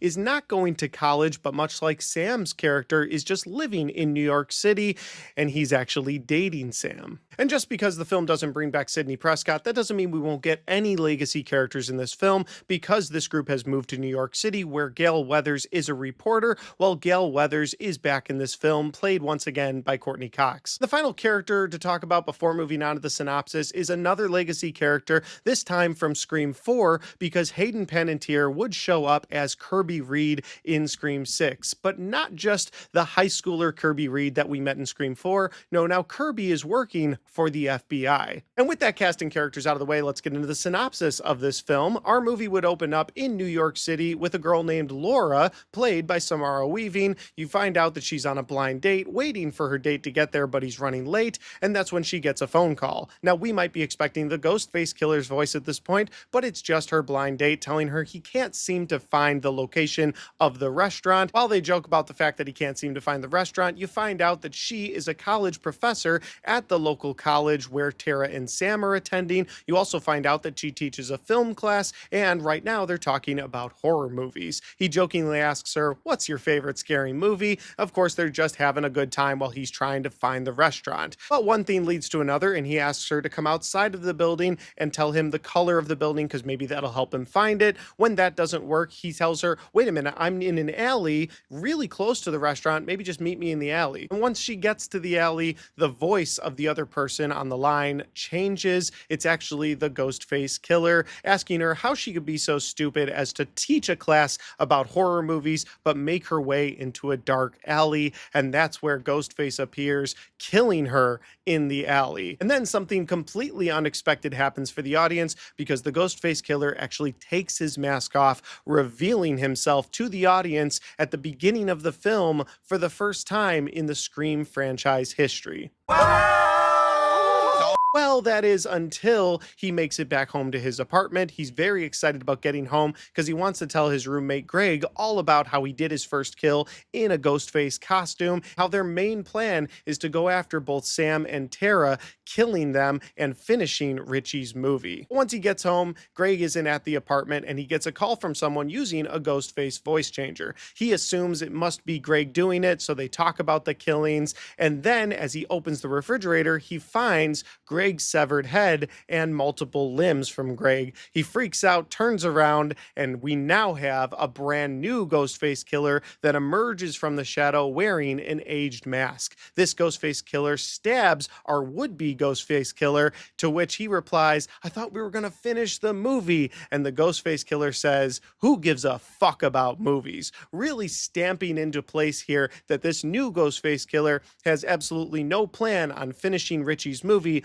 This Ghostface killer is out for blood. And after that awesome opening with so many twists and turns, this film would then reintroduce us to our current characters. We've already talked about how several of them are going to college. Sam is currently in therapy, trying to work through her trauma, and that's something I can say for all of these characters. All of them are dealing with baggage and trauma from those horrific events from Scream 5. And I really like how they dive into that in this movie, how they really put that at the forefront, how all of these characters are really just still reeling from those events, how loved ones and friends turned on them, tried to murder them, all in the idea of just making another horror film. And once the news of that Ghostface killing at the beginning of the film hits the news, well, that puts all of our main characters on high alert, and it also brings in Kirby Reed from the FBI looking for the Ghostface killer, and it brings Gale Weathers looking for a new story. So with the scene set and all of these characters converging in New York City and a new Ghostface killer on the loose, this Ghostface killer is doing something that no Ghostface killer has done before. After each time that this Ghostface killer strikes, it leaves a mask at the crime scene,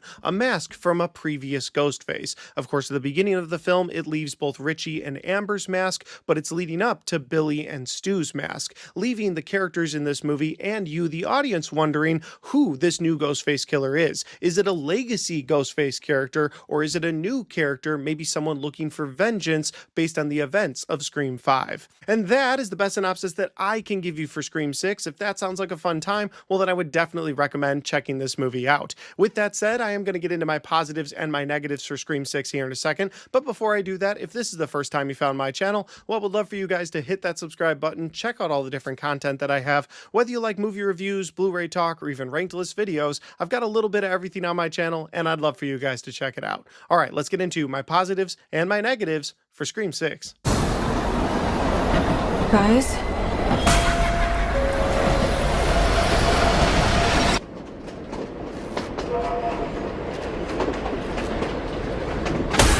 My first positive for this movie is going to be the anger that you feel from this Ghostface killer. I feel like in every Scream movie, each killer has a different motivation, which makes them act very different in each film as a Ghostface killer. For instance, sometimes the Ghostface killer will be playing games with people, sometimes it'll be toying with his victims, and other times it's on a rampage. And this is one of those that feels like the Ghostface killer is on a rampage, a mission of vengeance, of anger. You feel all of that every time that this Ghostface killer strikes. And I feel like they set the tone with that when he says the line, "Who gives a fuck about movies?" and kills someone, because if a Ghostface killer is not trying to make a movie, then what is the motivation of this guy? It's got to be some sort of anger or some sort of vengeance. So I feel like the tone is set right off the bat when the Ghostface killer reveals he doesn't care about movies, and then you get into the rest of this film, and every single time the Ghostface killer is on the screen, oh, it's so brutal, it's so violent, and it's so angry. Leading me directly into my next positive, which is the brutal kills that happen in this film.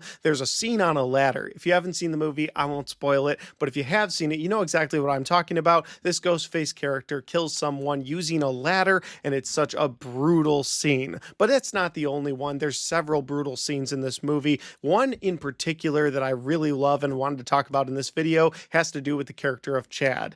Now, I feel like I'm going to get to spoiler territory here, so I'm just going to say, for the rest of the review, there's going to be spoilers ahead. This movie has been out since 2023. With that said, there's a moment where two Ghostface killers are together holding up Chad and just stabbing him in the chest, in the shoulder, in the upper torso. Like, they're just stabbing him, and it's a really brutal moment. One of my favorites, because after they let Chad fall, they both turn to the camera and both clean their knife at the same time. I love that scene so much, and again, I just love the brutality out of this Ghostface. My next positive for this movie is the shrine to the Ghostface killers. This this movie takes you on a trip down memory lane as Gale Weathers uncovers this warehouse that's been turned into this memorial site for different Ghostface killers. It's got newspaper clippings, it's got the TV that fell on Stu's head in Scream 1, it's got so many different knives and weapons that were used by the Ghostface killers over the years. Just walking through that scene again when I watched this film yesterday, I had such a fun time with that because it just brings up these key moments from the past, again, leading you, the viewer, to wonder, okay, is this going to be a legacy character from the past? Are they going to pull the trigger and actually bring back Stu Macher as the Ghostface killer this time around? And while that wouldn't end up being the way that it went, apparently they were testing the waters because in Scream 7, which comes out very soon, we are going to get the return of Matthew Lillard. We are going to get the return of Stu Macher. And that leads me to my final positive of this movie, and that is Sam Carpenter putting on the Ghostface costume, putting on Billy Loomis's mask, using Billy's knife to kill the Ghostface killer. Now, of course, we saw Sidney Prescott do something very similar when she turned the tables on Billy and Stu and put on the Ghostface costume in Scream 1, but having it happen again and the way they had it happen in this movie, I thought was a good payoff. I liked her wearing Billy's costume. I liked her putting on Billy's mask, using Billy's knife, using all of the things her father used to be a serial killer, but using it on the new Ghostface killer. I really liked how they did that. That'll do it for my positives. Now we have to move over to my negatives, and my first negative is the use of the legacy characters in this film.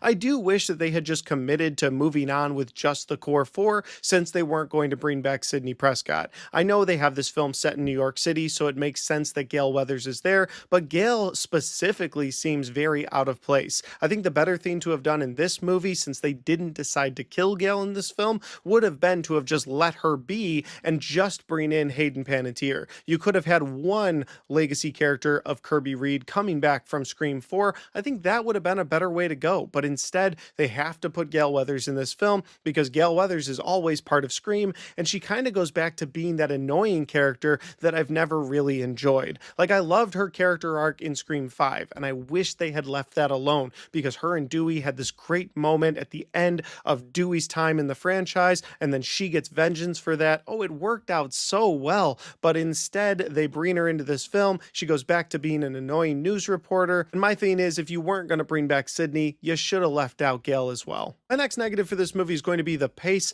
and that's unfortunate because I think Scream 5 had a great pace to it. It moved at a very quick pace, keeping you, the viewer, locked in all the time, but this movie really slows down, and it tries to get into the emotional trauma that all of our core four characters are experiencing, and every time it does that, it sort of took me out of the movie. It almost moves at a very slow pace intentionally, trying to make you sit with these characters and the trauma that they've dealt with, but I didn't find myself staying engaged with these characters or staying locked in like I did with Scream 5, which again is kind of crazy to say because you've got the same directing duo and the same writing duo, but again, they tried to change it so that it was emotionally something that you were connected to, and I just didn't find myself connecting to that emotionally the way they wanted to, and so it really slowed down the pace for me. My next negative is something that I'm pretty sure everyone talking about this movie has covered in the past, so I'm not breaking any new ground here, but it is something that very much so annoys me, so I've got to put it in my negatives, and that is the plot armor that surrounds the core four characters and the legacy characters that absolutely means they can't die in this movie. And it's extra annoying because in Scream 5, this writing and directing duo made the choice to kill Dewey, which then made you, the viewer, think, oh wow, if Dewey can die, anybody can die. Legacy characters, new characters, literally anyone can die, which is something I haven't felt since Drew Barrymore's character died at the beginning of Scream 1. When she dies, you're like, oh, so anybody can die. And again in Scream 5, when Dewey dies, you're like, oh, so anybody can die. But when you get to Scream 6, Gale Weathers absolutely should be dead, but she lives to the end of the movie. And then you get to the core four, who are stabbed so many times. Chad and Mindy specifically. Mindy is gutted on a train, and yet she just runs up to them at the end of the film like, oh, I made it. Oh yeah, I was stabbed. I kind of hurt right now. Or you get to Chad's character, who's just stabbed constantly over and over by two Ghostface killers, and when he lives to the end of the movie, he's on a gurney, and they say, how are you still alive? And he just holds up the number 4, as if to tell his friends and to tell the audience the core 4 cannot die. And don't get me started on Tara, who definitely should be dead in this movie, as she's stabbed over and over and over, and at the end of the movie, along with Sam, they just both sit down like, oh, yeah, that hurt, huh? It's just telling the audience, listen, we don't want to kill these characters. We want all of them to survive to the next movie, which then becomes a bit ironic when you get to 2026, where we are now, and you find out that most of these characters won't be returning to the Scream franchise for one reason or another, with things going on in the world that I'm not going to talk about in my review series. My final negative for this movie, and my biggest negative for this movie, is them making Billy Loomis a good guy. See, Billy Loomis kicked everything off in Scream 1. He was a crazy serial killer that deserved what he got in that film. I liked the way that they used him in Scream 5. It's sort of a supernatural element for Sam. Is she really seeing her father? Is she going to continue on in his path? I liked how they played with that. But in Scream 6, oh, he's definitely something that's sort of guiding her, but he's also guiding her to do the right thing. He's guiding her to become a killer of killers, and I didn't really like that. I don't like Billy being somehow shown in this good light. Billy's a serial killer. Billy's crazy. Billy got what he deserved in Scream 1, and he should never have a redemption arc, and that's what this movie kind of gives him. You see Billy Loomis in a completely different light after this. You're like, well, you know what? His ghost is kind of helping his daughter kill other Ghostface killers, so maybe he's not all bad. No, Billy Loomis is all bad. That's what we learned in Scream 1. And it kind of falls apart if he's got this redemption arc, and so that's my biggest negative of this film. Overall, even with those negatives, I can still enjoy Scream 6. Much like Scream 3, it's not one of my favorites of the franchise, but I can still enjoy some of the stuff they do with Ghostface. I like the change of scenery, moving it to New York City, and when the Ghostface killer does actually kill someone in this movie, those scenes are pretty brutal, and I always appreciate that. But as always, guys, those are just my opinions, because that's my review for Scream 6. Have you guys had a chance to see this film yet? If you have, let me know in the comment section down below. Let me know where we agree, where we disagree, what your thoughts and comments are. And finally, guys, if you like this video, don't forget to hit that like button, because it helps the video, it helps the channel, and it helps me right here. Thanks for watching, and I'll see you next time.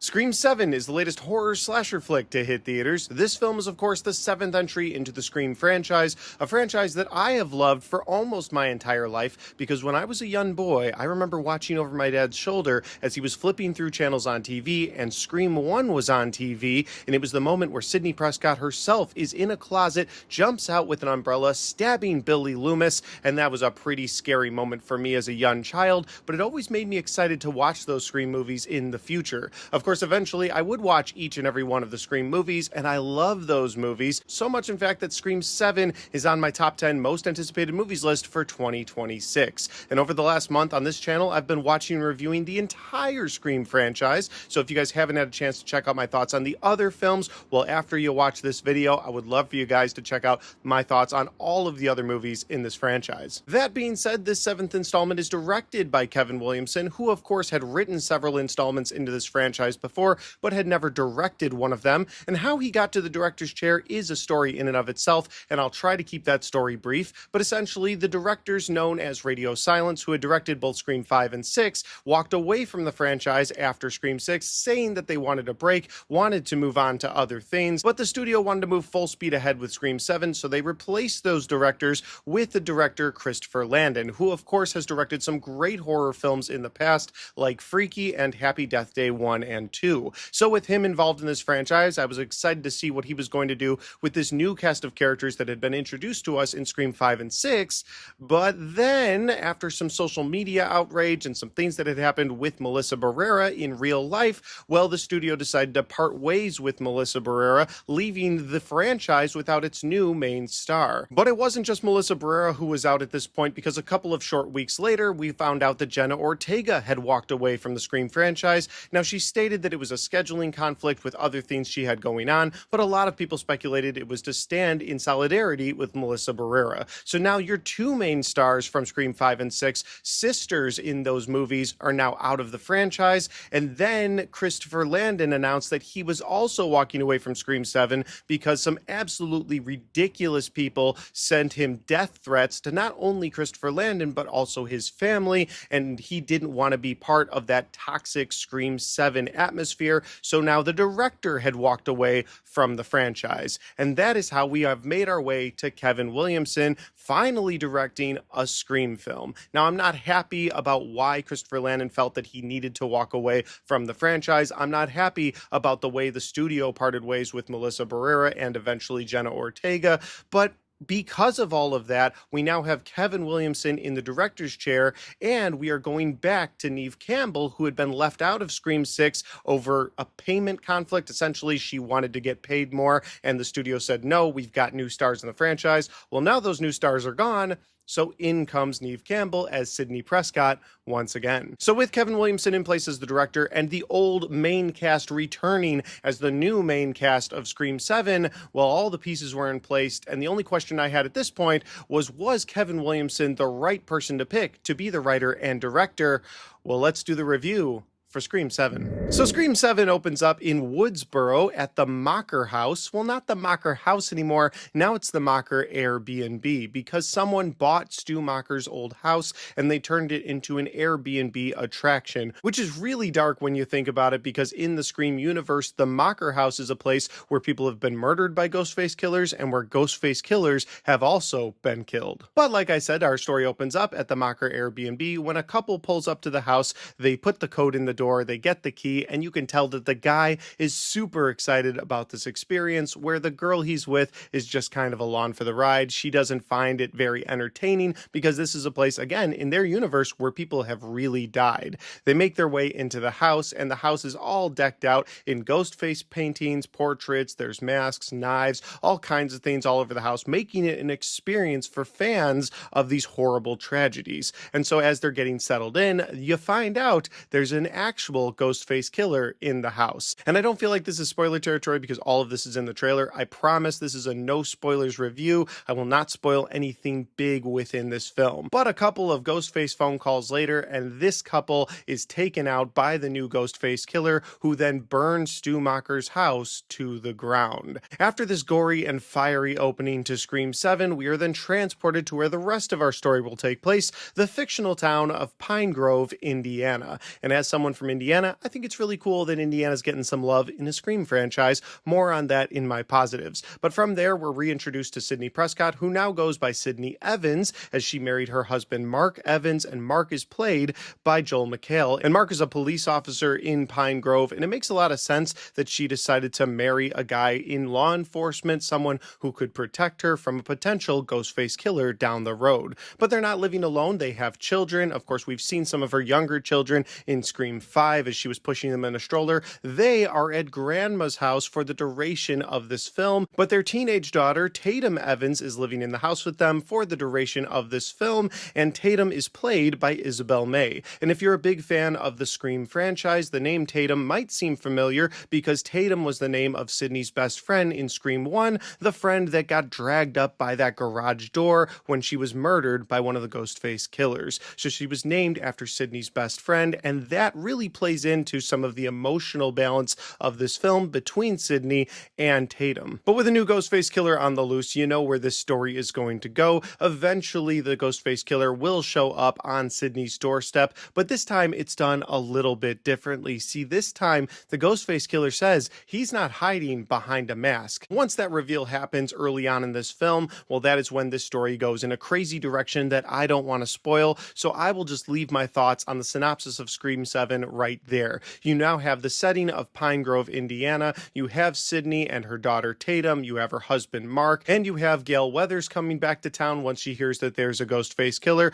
but she's flanked with previous people from this franchise. Chad and Mindy, the brother and sister combo from Scream 5 and 6, now work for Gail as cameramen, essentially just following her around, trying to get the story with her. And it wouldn't be a Scream movie without a teenager with a bunch of teenage friends, and of course Tatum has a bunch of teenage teenage friends, including a boyfriend that likes to come through her window, which of course automatically is a red flag to you, the viewer, because typically when there's a boyfriend that likes to come through the window, well, that person is definitely a suspect in a Scream movie. So with all of these characters in place and a new Ghostface killer on the loose, we now have a setting for Scream 7. And that is the best synopsis that I can give you for Scream 7. If that sounds like a fun time, well, then you should definitely check this movie out on the biggest screen possible. It is currently playing in theaters, and I would definitely recommend checking it out on a big screen. Some of the kills definitely deserve that big screen viewing from the audience. Now, I am going to get into my positives and my negatives for Scream 7 here in a second, but before I do that, if this is the first time you found my channel, well, would love for you guys to hit that subscribe button, check out all the different content that I have, whether you like movie reviews, Blu-ray talk, or even ranked list videos. I've got a little bit of everything on my channel, and I'd love for you guys to check it out.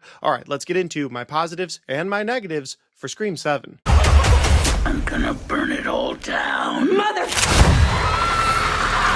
My first positive for this movie is probably something that's near and dear to my heart and other people from the Midwest, but probably not everybody that went to go see this movie this weekend, and that is the Midwest setting of this Scream film. See, most of the Scream franchise is set in California. Of course, Scream 6 was set in New York, in the Big Apple, around Halloween, but the attraction of New York was the fact that they were in New York City with a Ghostface killer. So one of the things I really loved about this movie was the atmosphere of Indiana in the fall, the crunching leaves, the fog rolling in at night, the Midwest town that they were in. It's a positive I had about Clown in a Cornfield. Now, that was a dying Midwest town, but they really captured that Midwest atmosphere in Clown in a Cornfield, and I think they captured that again in Scream 7. The setting for Scream 7 really reminded me of my own town that I currently live in Indiana, especially in the fall with the leaves and the shops in town and people walking around. It just really reminded me of where I live, and it had to be a positive for this movie. Proving once again there is more than corn in Indiana. That's true, there's more than corn in Indiana. Now, this is a Scream film, and it's not Scream 3 where they intentionally tone down both the blood and the violence, so my next positive for this movie is going to be the blood and the violence throughout this movie. If you're a slasher fan, and especially a fan of Ghostface killing people in brutal ways, well, then I really think you'll love how the Ghostface killer goes about killing people in this movie. Now, I won't give any specifics away about who is getting killed in these scenes, but there's two scenes in particular that I think are some of the best kills in the entire franchise. One of them involves a girl who is being pulled up on stage by strings. She's essentially practicing for a play that's coming up in her high school, but Ghostface gets a hold of those wires that are holding her up, and he starts swinging her back and forth on the stage, and then goes beneath her with a knife and starts slicing and dicing. It is a really gory scene, and the other one takes place in a bar. If you've seen this film, you know which one I'm talking about, because there's a couple kills in that bar, but one of them in particular having to do with one of the taps for the beer that's coming out. Oh my God, that is a great kill, and it's so well done. So again, if you're there for the kills, or if you love your slasher movies for the blood and violence, well, then you will love Scream 7 for those reasons. My next positive for this movie is the emotional storyline of mother and daughter between both Sidney and Tatum. See, Tatum is the same age that Sidney was in the first Scream film, and she's going through a lot of the same things that Sidney was going through in that first Scream film. She has a boyfriend, he likes to sneak through her window, she's trying to hide it from her parents. At the same time, you, the viewer, are very skeptical of this boyfriend, and so is Sidney, because of course her boyfriend was Billy Loomis, who tried to kill her and killed so many of her friends. And so there's a struggle at the beginning of this film between both mother and daughter, but not just because of a Ghostface killer, just because, well, you got a mother and teenage daughter, and sometimes they clash in real life. And so I thought they did a really great job sort of building that tension between the two of them, only to have the two of them work together towards the end of this film. And again, I'll leave out specifics, but I really loved the relationship that they had within this film. I thought Isabel May did a great job as Tatum, and I thought just naming her Tatum because, oh, well, that was my best friend's name of Tatum was kind of weak for the story. But then when they explain it within the film, and when Sidney has this heart-to-heart moment with her daughter about why she named her Tatum, oh, that was so emotionally well done, and I had to make it a positive. And that brings me to my final positive of this film, and that is the use of previous people from this franchise. Now, again, very spoiler free, so I won't say exactly how they're used, but I thought they were used really well. I know a lot of people are going to dislike this. This is something that a lot of people are going to wish was in my negatives because they didn't like the way that previous characters were used. And I guess I'll say this. I understand if you didn't like the way these characters were used, but it worked for me. I thought the way they were used was clever, and I thought the way they were used was also something that sort of mirrored how our society is in 2026. Now, should they have announced that some of these characters were coming back before the reveal of them in Scream 7? Absolutely not. I can't wait to get many years down the road where I'm showing my own children the Scream films one day, and they have no idea that some of these people are coming back. Because if you're online at all like I am, well, then you know several of the people from the past are coming back, and you kind of scratch your head because you know these people were not only killed, but they were double tapped in the head. Like, you're like, there's no way these people could come back, but it's done in a really unique way, and again, one that mirrors our own society in 2026, so that's why it's a positive for me. That'll do it for my positives. Now we have to move over to my negatives, and my first negative for this movie is going to be that this film pretty much ditches the idea of this movie being a meta commentary on current horror films of our time.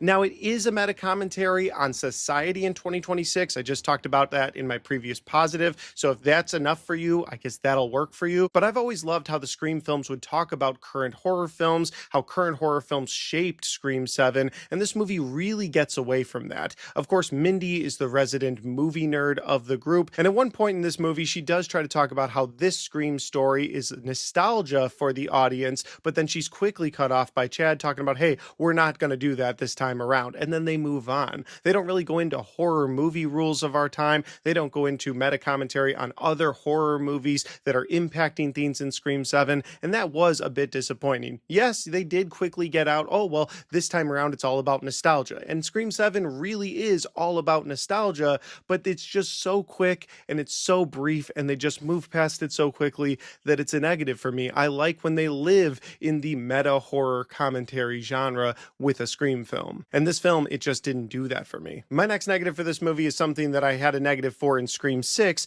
and that is a couple of our main characters having extreme plot armor. Essentially, they can get stabbed, sliced and diced so many times, they can look dead, but at the end of the film, they will be standing tall and they'll be joking around with each other, and it just bothers me that not only did they do that again, but they did it with the same damn characters. I won't get into specifics, but there are a couple of characters in this movie that look absolutely dead by the Ghostface killers, and at the end of the movie, they're standing tall because they have to be, because this franchise is afraid of killing off those characters. Why? I'm not really sure, because they were basically background characters this time around, but they brought them back anyway to Scream 7, and they made sure they were alive by the end of the film. And that just annoys me. I don't know why they bothered bringing some of those people back from Scream 5 and 6, only to just keep them around by the end of 7. Killing them would have had a little bit of impact. Killing them would have said, oh, okay, so nobody's safe again. But once again, here we are with these characters that have so much plot armor, they cannot die. Speaking of choices for characters that really annoyed me, my next negative has to do with Gale Weathers. Gale Weathers comes into this movie, and it's not really clear how she knew to come into town, but whatever. She gets into town because she's Gale Weathers. She brings Chad and Mindy with her, so she's bringing in more people for the Ghostface killer to go after. And so now that they're on scene, she's with Sydney throughout this film, and then at a certain point, her character is just gone. Like, they didn't write anything for Gale Weathers, which is kind of crazy because Kevin Williamson has done such a great job anytime he's written a Scream film, but it feels like they just didn't know what to do with Gale this time around. Yes, she's useful when she first comes in. Yes, she's useful in the middle act of this movie, but the main act of this film really feels like they needed to focus on Sydney and Tatum, and while I enjoyed that emotional journey that the two of them went on, they just kind of left the other characters to the side, especially Gale Weathers, somebody that was literally with Sydney in 1 minute and then just doesn't show up till the end of the movie. And while I'm not trying to spoil things, I don't think that really spoils it. It's just they don't use Gale Weathers appropriately in this movie. And that leads to my final negative in Scream 7, and that is that the killer reveal didn't feel special the way that it should have felt. Listen, I know I went into this movie with high expectations. I knew what I wanted going into this movie, and so maybe those expectations helped play into this negative, but the killer reveal in this movie is very lackluster, which really pains me to say because I haven't really felt like that for a Scream film outside of Scream 3. I didn't really love the long lost brother storyline from Scream 3. I didn't buy into it as much as other killer reveals in this franchise, and I know a lot of people had an issue with the Scream 6 6 killer reveal, I never really had that problem because I saw Scream 6 as a movie that was trying to do what Scream 2 did, so when you had a vengeful parent in the mix there, it kind of made sense to me. But this film really goes in a different direction from the rest of the franchise, and the killer reveal was just lackluster. Like, when the Ghostface killer reveals who they are, I just didn't feel anything. I just felt like, oh, that's it. No, there's got to be something else. Like, there's going to be like another, that's it. Like, that's how I felt in the theater. It just wasn't exciting. I wasn't like, oh my God, that person.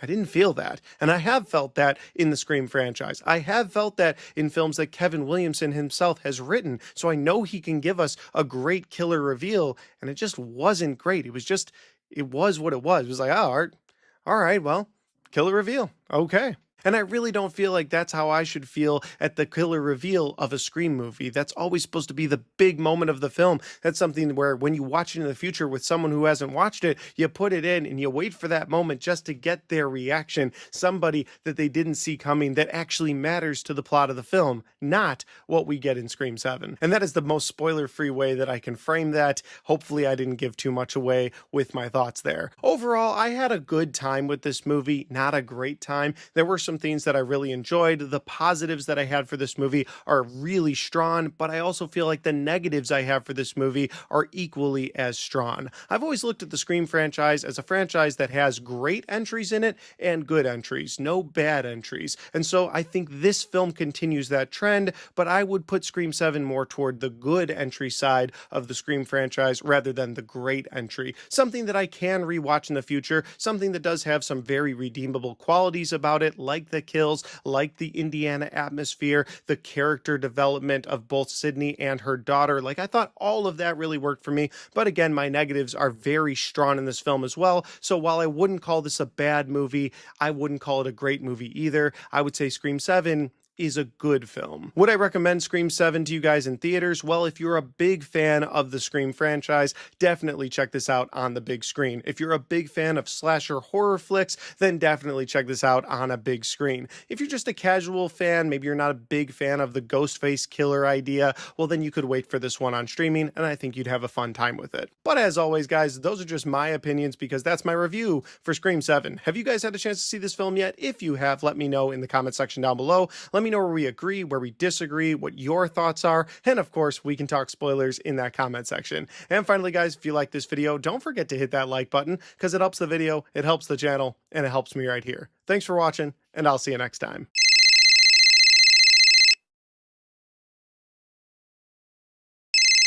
Coming in at number 7, the worst movie in the Scream franchise, in my own personal opinion, is Scream 3. Now, when I say worst, I don't necessarily mean this is a bad movie. It's still a fun Scream movie. I will say this, the Scream films are great, good, and at least fun. I don't think there's a bad one in there, but because I have to put this in ranked list order, I do have to put my own opinion as to which movie I would revisit last, and in this case, it would be Scream 3. And the reasons for that is because this movie was severely cut down to what it could have been, how it could have rode the momentum from those first 2 Scream films. It could have been bloodier, it could have been gorier, but instead they went a different route because of violence that was happening in real life back when this film came out. So just a quick recap here, the film was directed by Wes Craven, and it was supposed to be written by Kevin Williamson, who wrote the first 2 Scream films, but he turned in a script that would have Matthew Lillard's character of Stu returning and creating a ghost face cult of killers that would come out of Woodsboro High School,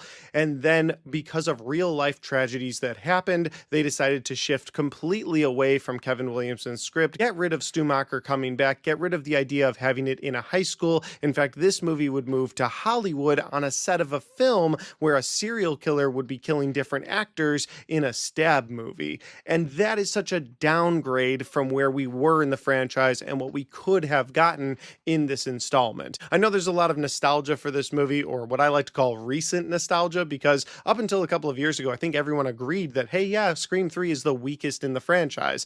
And now, especially lately on Twitter and other places on the internet, people are defending Scream 3 hardcore, saying it's such a great great film. There's other bad ones in this, and I don't know who to take serious anymore because, again, I thought we all agreed, but it is what it is. Everybody has their own opinions. We may disagree on this, and that's totally okay, but that's my reason for saying this is the weakest in the franchise, just right off the bat, those two reasons. Then you get into the killer reveal in this film, and while there might be a worse killer reveal that we'll talk about in a little bit, I do feel like all of a sudden Sydney having a long-lost brother that she didn't know about just doesn't really work for me, especially the fact that that person is now the puppet master of Billy and Stu from the first movie. That also didn't work for me. It felt very shoehorned, and when you look at the backstory of this film and how they came up with this concept, it was very shoehorned because that was not going to be the concept going in. So for all of those reasons, Scream 3 is my number 7 pick in this franchise. That brings me to my number 6 pick on this list, and at number 6 we have the 6th film in the franchise, Scream 6. I said 6 too many times there. It was not planned. But my reasoning for putting this film at number 6 is that it felt like a giant step down from Scream 5. And we're going to get to Scream 5 here in a little bit. But Scream 6 brought back the same director group, the same writer group, and the same core cast of characters who would sort of be taking that survivor torch from the original cast of characters and moving it forward in the franchise. But for me, it just fell flat in so many places, especially with the reveal of the Ghostface killer. Don't get me wrong, there's some things to really love about Scream 6. I loved the move to New York City. I loved the Halloween atmosphere. I loved the gory kills when they actually were kills. And that leads to a thing that irritates me about this movie, and that is that the core group of characters has so much plot armor that they are indestructible. I mean, at one point, Chad is being held up by 2 different Ghostfaces as they repeatedly stab him in the chest over and over and over, and yet somehow he survives. And it's just annoying that he lives to the end of that. Same goes for his sister Mindy in this film. She's stabbed multiple times by a Ghostface killer on the subway, seemingly in front of people who aren't paying any attention, and yet at the end of the film, she just kind of runs up holding her stomach like, oh, I can't believe I missed the twist reveal again. It's like, what do you mean you can't believe you missed it? I can't believe you're alive. And again, that goes for all 4 of our core cast characters because all of them are fatally wounded at one point in this movie, but by the end, they're all good, especially Chad. That one still burns me up.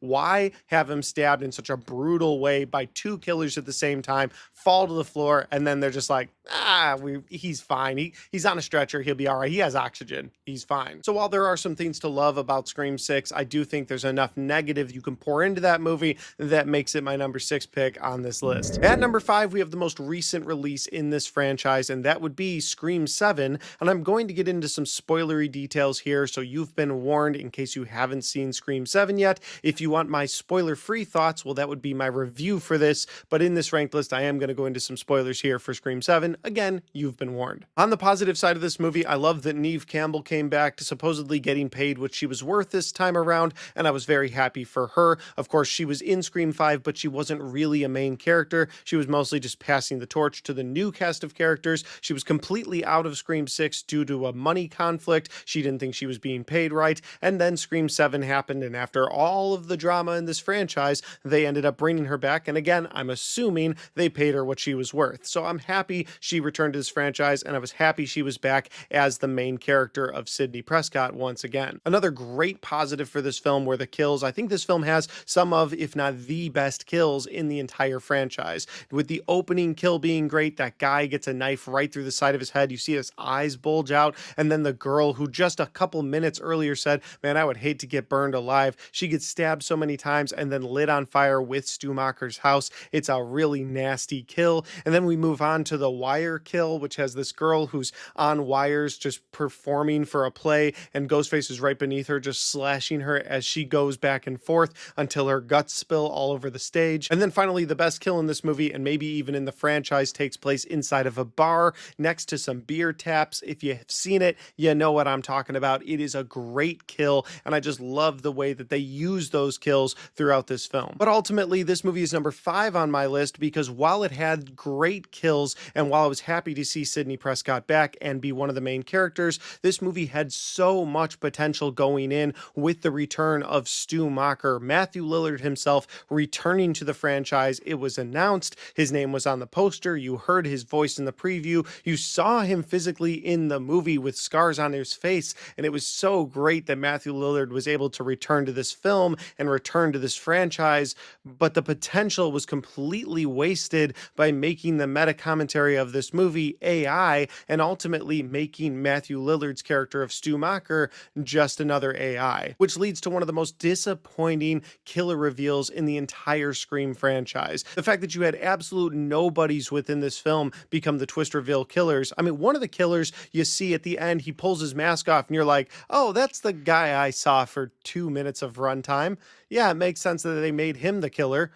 Where is Matthew Lillard? Like, why was that not the ultimate reveal? You could have even gone the AI angle only to find out that he really is alive. And hell, they might do that going forward, but at this point, I've really given up on them really truly putting in any effort into the Stu Macher character. Now, maybe some of my disappointment is just overhyped fan excitement going into Scream 7, being excited to see Matthew Lillard once again, and then when I found out, oh, well, the whole angle of this movie is that it's going to be a meta commentary on AI, well, that was disappointing in and of itself. Because like I said at the beginning of this video, the Scream franchise has always done a great job, not only being a meta commentary on the times, but also a meta commentary on horror films. And while they try to open that up with the Chad and Mindy characters again, they quickly shut that down. So you just get this very brief, what kind of a meta commentary horror movie is this going to be? Oh, one built on nostalgia, and then Chad shuts Mindy down. And once again, speaking of Chad and Mindy, the absolute plot armor characters for no reason whatsoever. Chad at one point looks like he gets his whole throat slit. And I was like, wow, they killed Chad. I can't believe they did it after giving him so much plot armor from part 6, but I'm happy they did it because it was time to move on from his character. No, at the end of the movie, he's back holding that camera, just ready to go. Like nothing ever happened.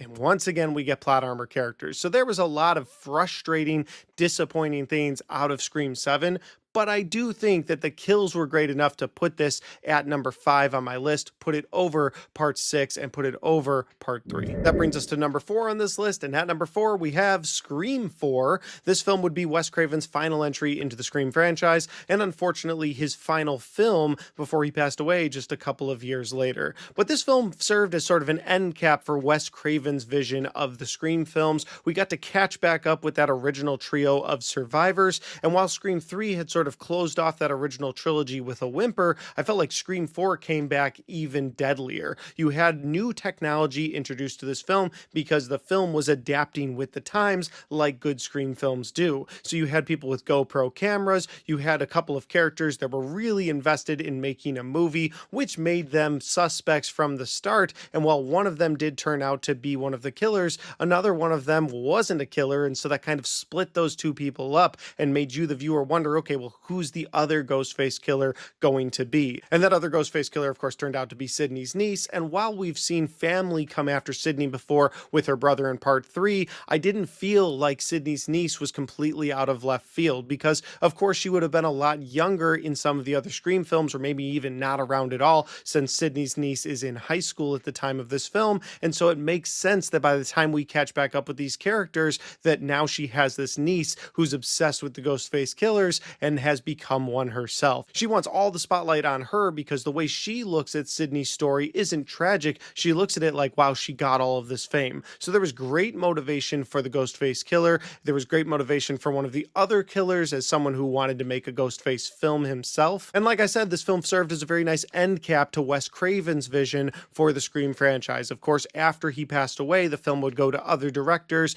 Kevin Williamson would return in a directing capacity, but it wouldn't be Wes Craven anymore. And so you really got to see Wes Craven's idea of how to close off this Scream franchise. And so you saw these returning characters, you were introduced to new characters, it had some great kills, some great twist reveals, just a lot to love about Scream 4, and that's why it's at number 4. We've made it to the top 3 on this Scream ranked list, and I'm having a fun time. Don't forget to throw your ranked list in that comment section down below. At number 3, we have Scream 2. Scream 2 was a great sequel to the first film. It was a phenomenal follow follow up because they took elements of that first movie and they did what a sequel is supposed to do, and they raised the stakes. They brought things to the next level. So you liked the violence in Scream 1? Well, we're going to bring that blood and that gore up a notch. You liked the mystery of who the killer is? Well, we're going to twist things up. We're going to make you think it's the boyfriend again because we're being formulaic, but it's actually not going to be the boyfriend. It's going to be someone who's a friend of the boyfriend. And then the bigger twist reveal is that we are going to get Billy Loomis's mother. And while part of that twist reveal might not work for me because I still have an issue with Gail Weathers not noticing that it was Billy Loomis's mom, she was like, oh yeah, that's what a makeover will do. I'm like, unless you had absolute plastic surgery, there's no way that Gail wouldn't know that you were Billy Loomis's mom. But that's an issue I have with the film. We're talking about the positives here, and I really do love so much about this movie. I love how much effort they put into this film. The Randy kill, oh, it still hurts me in my heart because I love the character of Randy, but that is one of the best kills in the franchise. It just comes out of nowhere. Randy's talking all this shit to the Ghostface killer, only to have a van come up behind him, grab him into the van, and then you just see that pool of blood. And I remember as a kid watching that on TV for the first time and being absolutely freaked out by that pool of blood that came out from the Randy kill.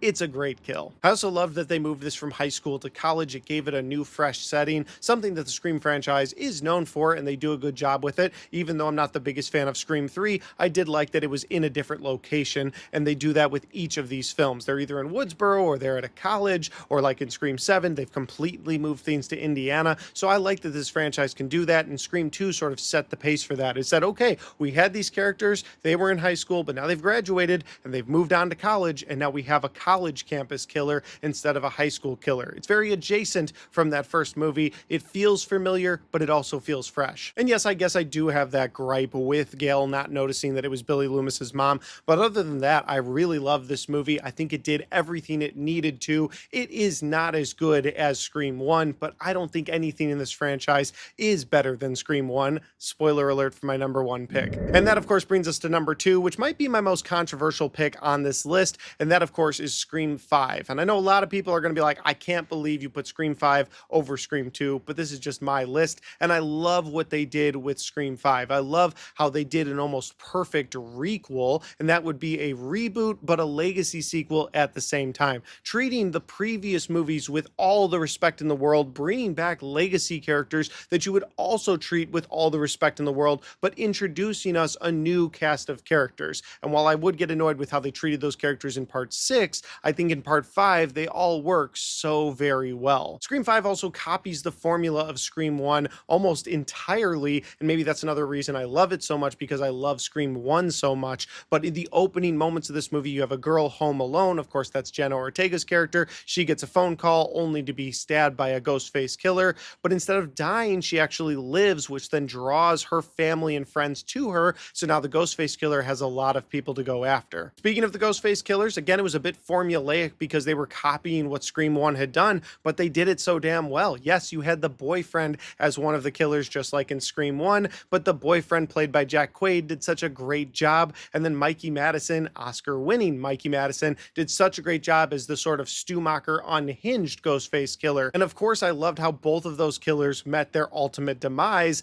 Oh, they were brutal. So the movie had so much going for it. I liked the plot of the film. I liked how it brought back legacy characters and introduced us a new cast of characters. I loved the kills in this movie. Speaking of the kills, the movie had the balls to actually kill and leave a legacy character dead, and that would be Dewey. As much as it hurt my heart to see Dewey die, it felt like the most significant death in the franchise since Randy in Scream 2. It took someone who was very important to us, the viewers, and just absolutely gutted him. So the kills were great in this movie. I enjoyed the plot. I enjoyed the twist reveal. I enjoyed the legacy characters. All of it worked for me, and that's why Scream 5 is my number 2 pick, and probably the movie I go back to the second most when I do a rewatch of these films. But of course, there can only be room for one film at number 1 on this list, and at number 1, we have not only my favorite film in the Scream franchise, but my favorite slasher film of all time, and that would be Scream from 1996. This movie wasn't even just a great slasher film, it was so great that it changed how other horror franchises acted going forward.